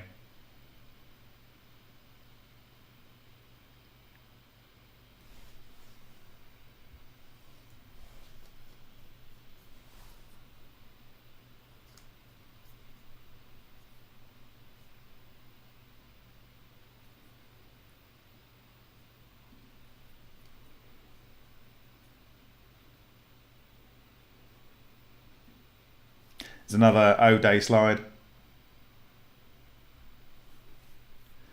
You got your yin yang on the 1986 Bullburn sample from John Hutchison, and then you've got this Sumerian mass-produced lantern with your out-of-phase particles coming into the torus and going into the vortex, and coming out in phase. So out of phase, raised, debossed, going down into the vortex to the center and coming out in phase, embossed. And this is the magnetic flux loop.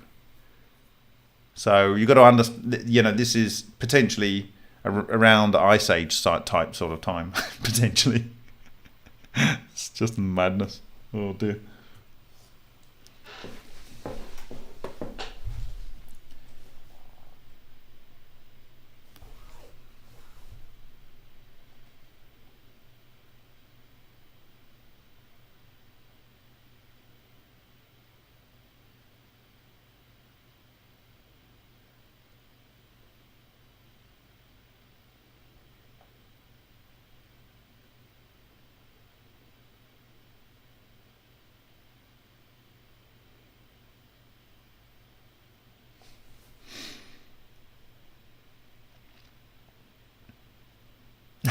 So Corky says his new countertops are called Ethereal Glow. Sounds wonderful.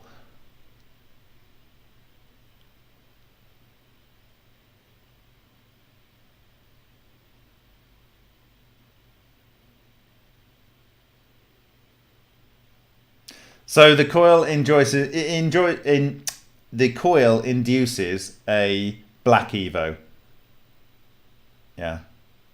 Which is an exotic vacuum object. It's literally an object in the vacuum, which is not so ordinary, but they are everywhere around us. Ball lightning, the head of lightning, triboelectric effect, anywhere where there's a spark, these things are being generated at different quantization levels. So But with that system, you can, in my view, like I say, you can drive. So another application that I would use this for is to produce GANs for Keshi technology, and then you would then have copper oxide coated nano coats on your conductor wires. The reason being is we know 100% certainly from the line reactor that the Evos go into there and they can cluster. And if they cluster beyond a certain limit, as said by Takaaki Matsumoto, they become superconducting. And as I talked about many years ago in my video Superconductivitis, this would end up by making the wire superconducting. And this is from other classified research that a drunk person told me when I was describing what I think might happen. They said, well, actually it does. And they put a superconductor at the end of the wire, and after a period of time, the whole wire starts to become acting like a superconductor. And and we know that these structures will infect metal. And so there we go. It's literally mind-boggling what we're going to be able to do. It's literally next level humanity.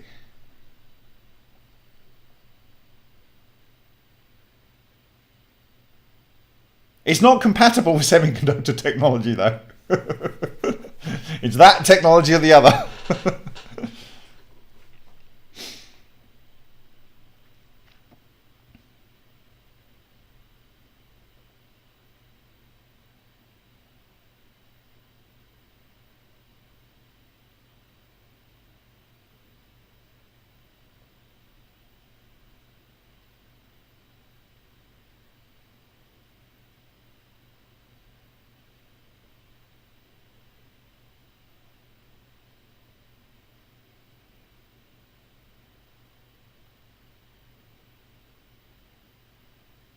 Yeah, the whole thing as above, so below. You know, that's a phrase that didn't just come from nowhere.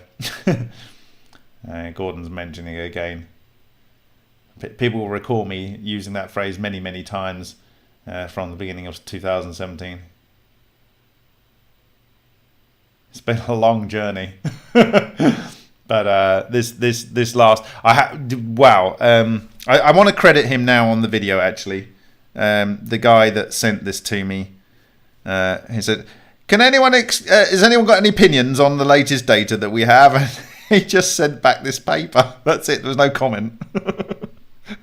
Just there we go. That's my comment. Just this paper. Let me get that for you. Where are we? Have I actually got it?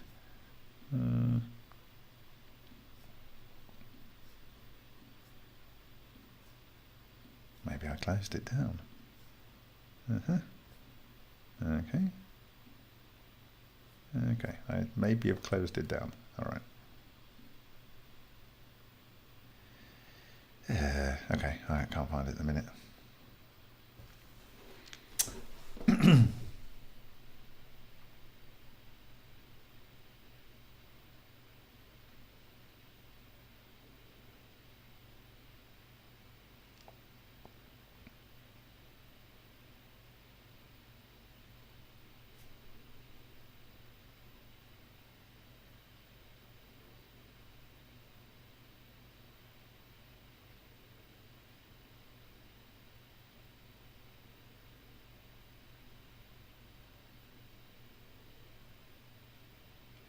Yes, nitrogen's very good for this. It's bosonic, and it can play a role in the CNO cycle. And there's very advantageous fusion reactions. So 2 nitrogen 14 goes to silicon 28 with large chunk of change of energy released from the less distortion in the physical vacuum. And then you get an exchange reaction goes to 2 nitrogen 14 to 1H and aluminium 27, and that produces, I think it was 15.8 million electron volts.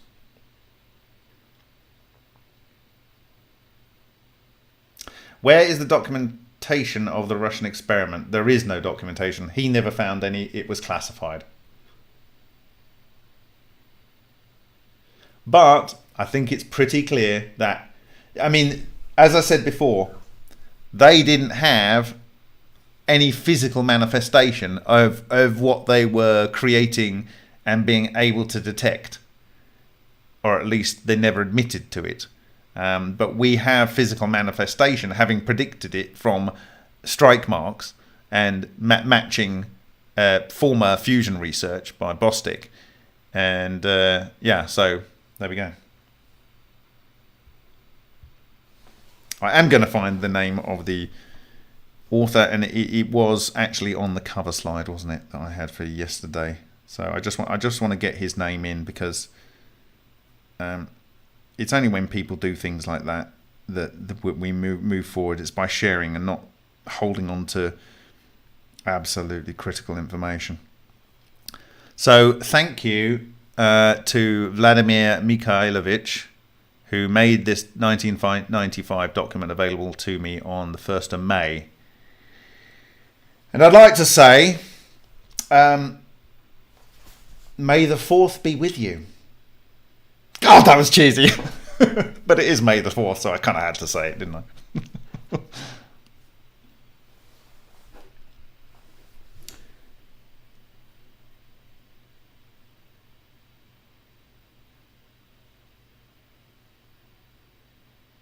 Yeah, so Stephen has suggested a 3D printer. Yeah, I mean, I would like to produce it in brass. The resolution on brass is not so great. There are other options, for instance, with aluminium. You'd have to use direct laser metal sintering, which you can do with aluminium. But then you have a problem of how you lacquer the individual components. So, but it's worth a try rather. I have the technology. I actually helped a developer many years ago develop a piece of software called Rope Editor and Rope Editor Plus, and I spoke about it on ECAT World earlier today, and I'm going to get the links here. You can see what I made with it, and maybe it will make sense to you why I kind of knew I was in a better position really than many people to know what was going on. So I think I made this in 2002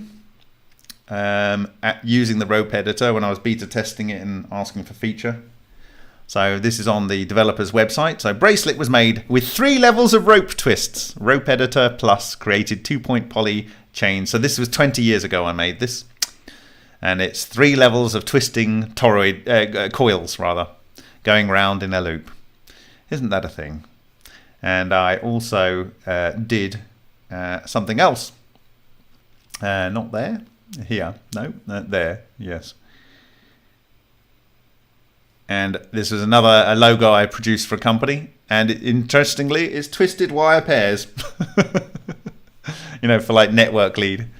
So, and in fact, they are, that one and that one are the only 2 user-created pieces of artwork. The rest are created by the developer of the software, and it can actually do some pretty funky things. So you can create twists on twists, and you can create coils, and then you can set up splines. So I would actually be able to make the 3D object necessary.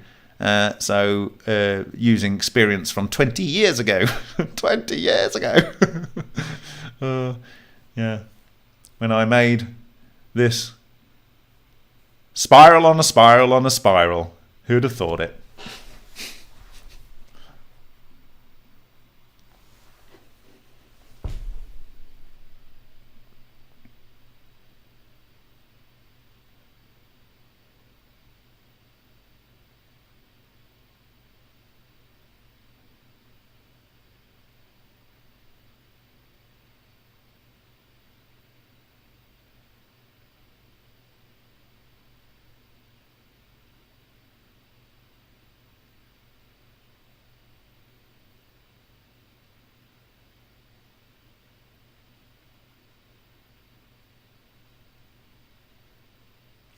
So in ancient terms, I wonder how sound like pipe organ can generate low frequency flows. Maybe piezoelectric. It's piezoelectric. Yeah. And it's not just that. as I told you before, your tendons are piezoelectric, your teeth are piezoelectric, and your bones are piezoelectric, and your nails are piezoelectric, and your hair is piezoelectric. So there's all kinds of things in your body that will respond to sound and produce electric emissions, and these can cluster.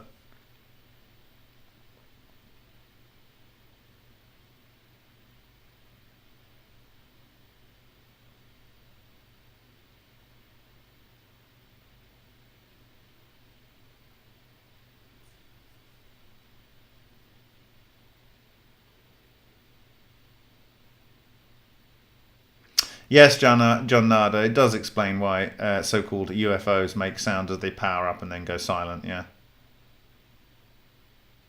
so many things are explained when you combine what we've observed over the last couple of years and the understanding that's in this paper. The two, one is and I'm going to encourage people that can to try and find the other papers, the calculation for how the maths works and so forth, because I think those are going to be important additions to get translated to have with this document series.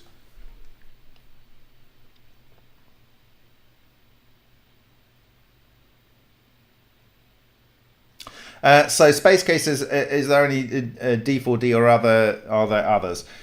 Like I said, it can mesh over a surface. It can form spheres, and we've seen those spheres, but the actual units reorganize themselves when the wave function collapses. And the spheres can wet together and form what produced the Vega Valley here. And along the walls, you know that it's this structure, which was predicted by Maxwell in the 1800s.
Okay, thank you. Great conversations always in the chat. Yes, Gordon, I'm reading your comment. That 0.ng is talking about, yes. Shoulders believe that these structures could capture energy from the physical vacuum, and what is described here in the Evos we have physically created and inferred from other structures should be able to capture energy from the physical vacuum. And actually there's another point I want to make here, is that if this is oscillating and you have electron spin flips, Stoyan Sargachev says that every time an electron spin flips, it will capture some quanta of energy from the physical vacuum. So that's another mode by which this, and actually now we see this. I thought, and I've argued this a number of times, that exotic vacuum objects are oscillating monopoles, and we see that with the green-red marks on the Vega Valley. But actually, it may be that they are oscillating monopoles. In that fact, they're basically oscillating between one magnetic charge and the other. I don't know, but this kind of indicates that it might be. But if it's going between one electric spin state and another electric spin state, then it may be harnessing a lot of energy from the vacuum. So I don't know, but there's lots of food for thought, let's put it that way. But anyway, this is what it is. It's like I just wish this guy was alive and I could thank him, really. Mr. if I've translated his name right, There is one author, so if you go and look at remoteview.icu, Alexander Parkhomov was as surprised to receive this document as I was, and immediately went looking for some of the people and found that they're all dead apart from one person that actually worked on this technology. And so he's reached out to him, but I haven't had a comment back from that. So one of the original people that did the work that was secret and classified. So we'll see if we can get some feedback from that.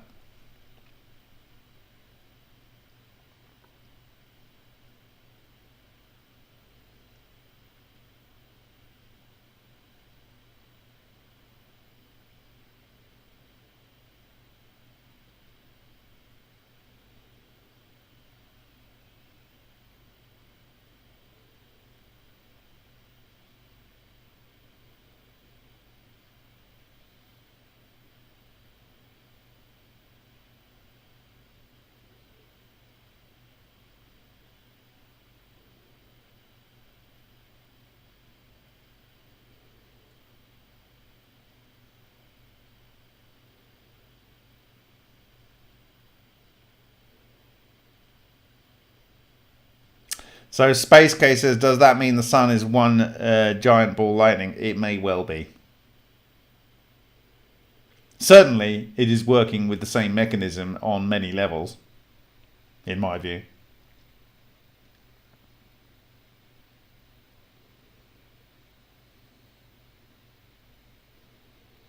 John Nader says, do you think they've deployed tech like this yet? Certainly, I believe that they've deployed weapons like this. They've used fluidized electrons, I believe, in 2017 in Syria. I believe the first active use was in Panama, and I think that might be even in the 70s. But it's just like the easiest thing is with a new technology is to break things.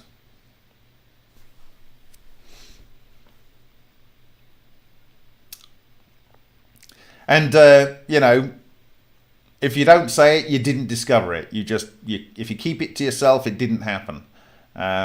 You know, the fact that Takaaki Matsumoto got out there, John Hutchison got out there, Ken Shoulders got out there, Shishkin put it out there. You know, the fact that Zverbelis published this thing, Solin.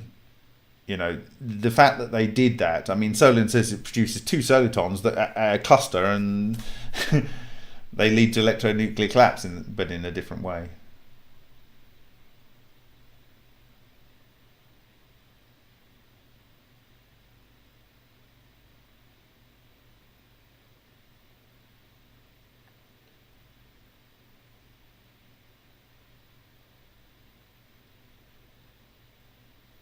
So John Nada says, Bob shows you what you can learn by looking closely at stuff everyone else ignores. Actually, I've got it in my Sochi presentation, I think.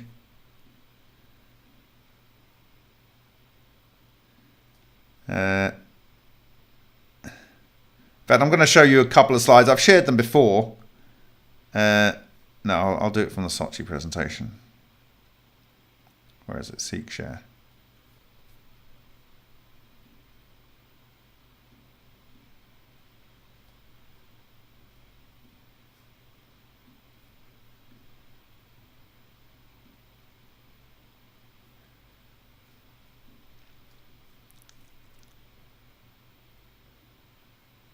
Okay, so these were the two inspirational comments that I have, and this is O'Day. So the first one was don't tell nature what it is, let nature speak to you, and that was Francesco Piantelli. So I stopped doing much other than looking at what systems that supposedly are done, Lena, were telling you. This is an important thing to think about. It is not the strongest of the species that survives, nor the most intelligent that survives. It is the one that is most adaptable to change. This will be a lot of change. And this is my original slide from January 2018 on O. What is O?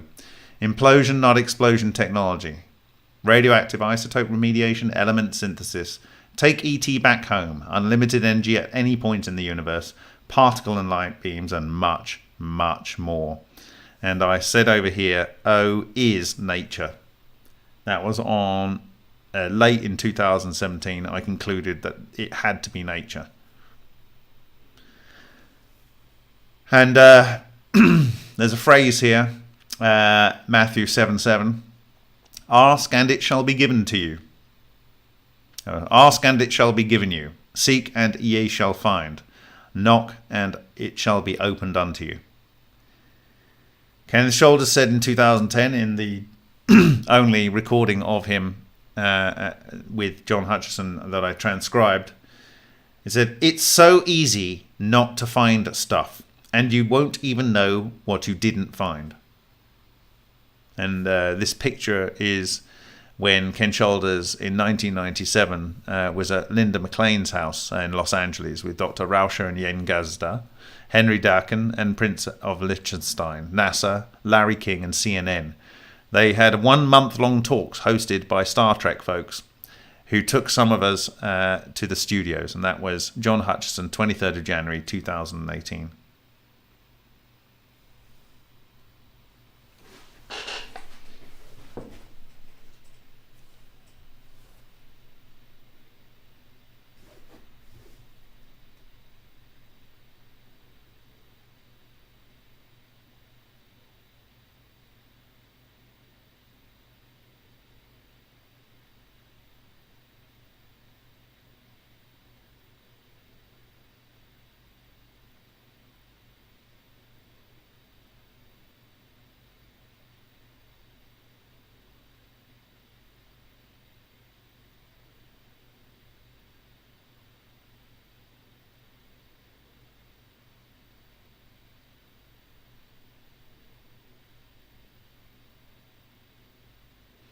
So RTC Science says hello all and congrats. Thank you very much.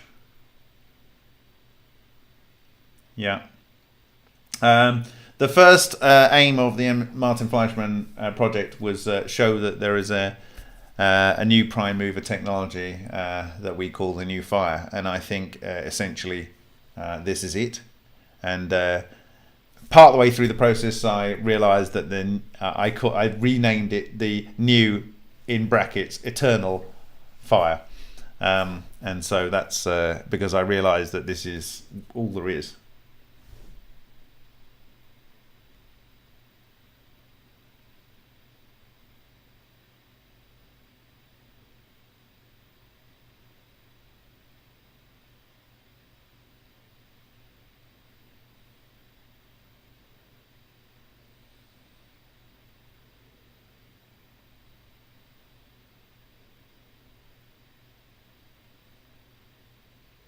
Well, substructures of Evos. So Space Case saying, I believe these objects can be quantumly entangled.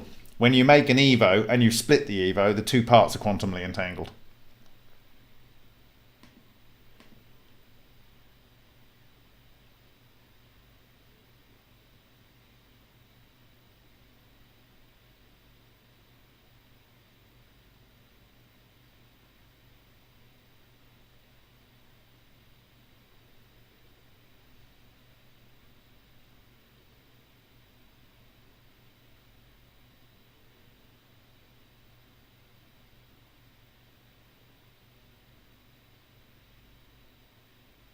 Yes, Corky. O-Day arriving is subjective.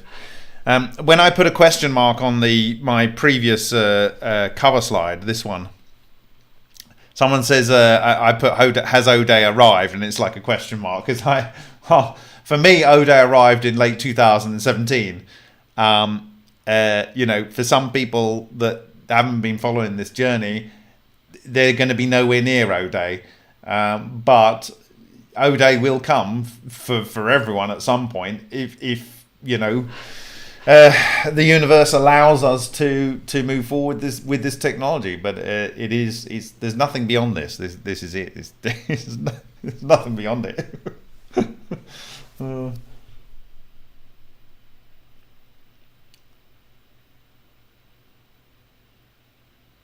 How do you split? Evos split themselves. In fact, if you go and look at the Vega Valley analysis, and more recent one, they get overexcited and they split into other units, you know. So and you can see the aftermath of it all. Ken Shoulders showed where, and we've done it in video as well, where you can hit it, kind of hits something, and it splits into multiple fragments, and then sometimes those fragments can join back together as well. They're sort of, they like being with each other. And I've shown in some of the where is it, Coherent Matter Waves Part 2. So maybe you missed it, Kathy, I don't know, but these in my view are coherent matter traveling waves. So these are fragments of an Evo that blew up, and then they're spinning with their initial velocity and trajectory and angular velocities of the fragments. And so here's one that's coming out of some Soviet research, and this was a large format image, and you can see it's toroid, it's spinning out, and then it hits this metal and divides into two, and these are both spinning themselves.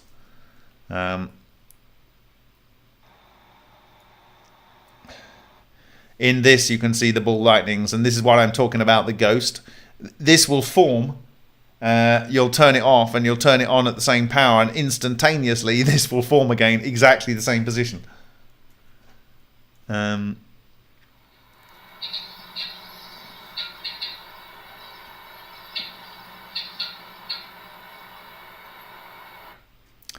So these are some of the first ones where we observed the squiggles, and you can see this is a large ball lightning structure, and out of this part of it, from various points, it's firing these bits.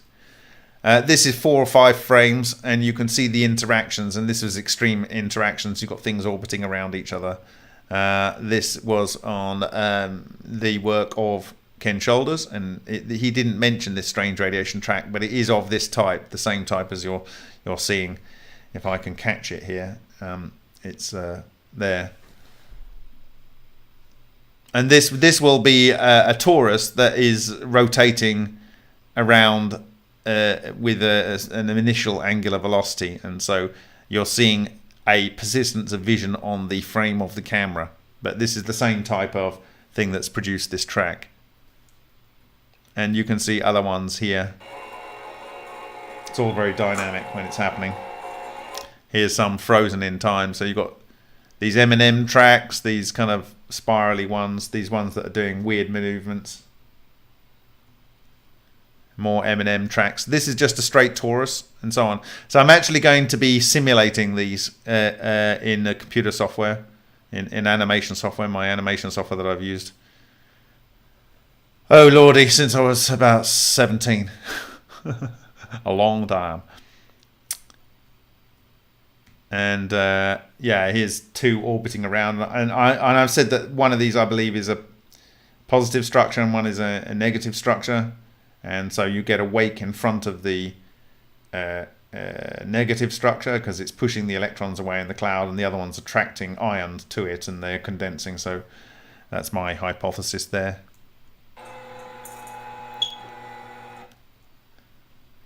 So this is a ball lightning in Hessdalen, and it impacts a tree and it breaks up a little bit more and changes its periodicity. This is in Solin's work from patent 2001, but actually I think the micrograph is from the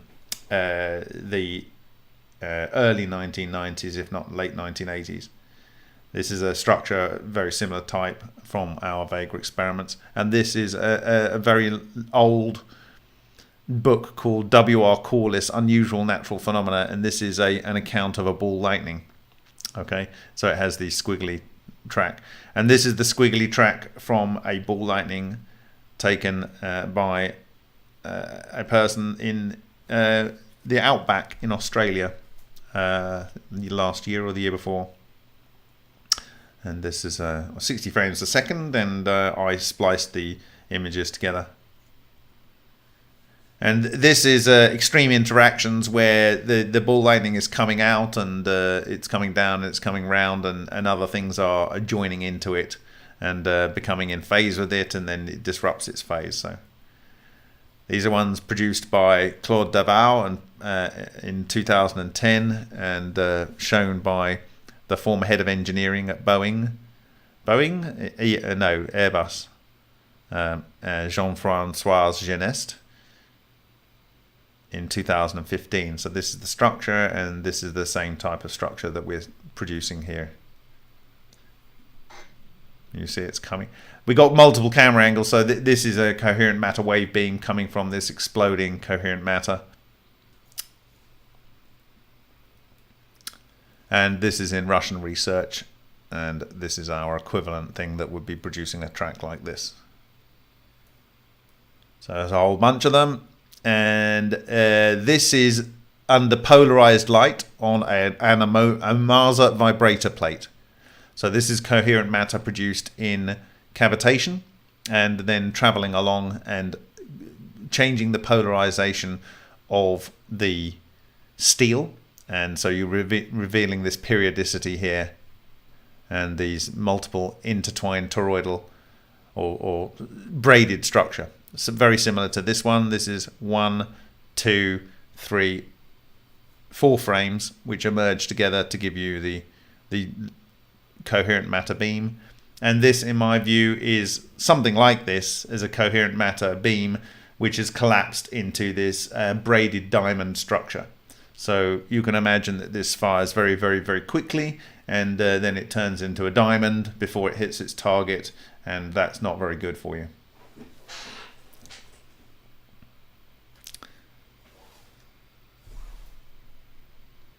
I think probably I should say thank you. This is a thank you slide from ICMS21, but I really want to thank Alan Goldwater at Magic Sound Labs in recent years, but also John Hutchison for all of his contributions. But people like Stephen and Charles, Charlie, Bobcat, and all of the donors and the crowd researchers that have made this possible, really.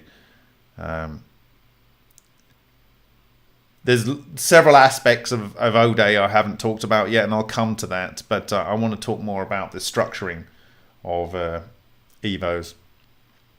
So Henk, Dave, Slobodan, John, Peter, and all the very many experimentalists working together openly to solve this problem.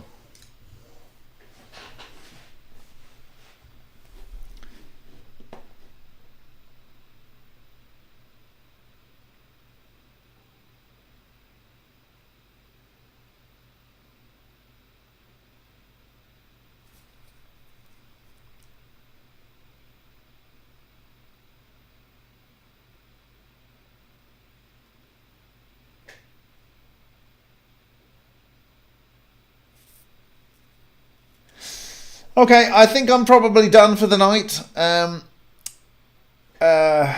This was... What was this?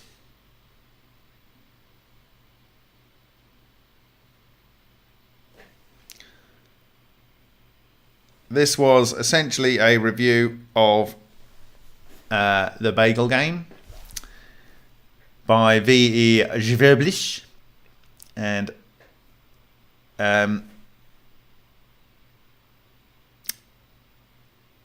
full credit for publishing this. This person is not alive. Pretty much in fact every name mentioned in this document is not alive, but they all contributed to making this document a reality. And we now have it to... I mean, the Vega Valley is the Rosetta Stone of exotic vacuum objects. But it's okay to see things repeatedly. I have to say, there's three aspects. It is the Lion Reactor, the John Hutchison samples, and the Vega Valley together. They are the Rosetta Stone of this system. But this document really, very succinctly actually, explains how these structures are so stable in their minimum 4-level structures, and that they can self-exist and capture potentially energy from the physical vacuum. And in that sense, it's just mind-boggling. Just the implications are just mind-boggling. And needs to be respected. This is all there is. There's nothing beyond this. There's nothing beyond it. There will never be anything beyond this. This is it. This is it. It's the God's toolbox. And we are at the dawn of an old age. And so it is that date. So I'm going to say it. May the 4th be with you. Love you guys. Buenos Aires. Dobranoc. Good night.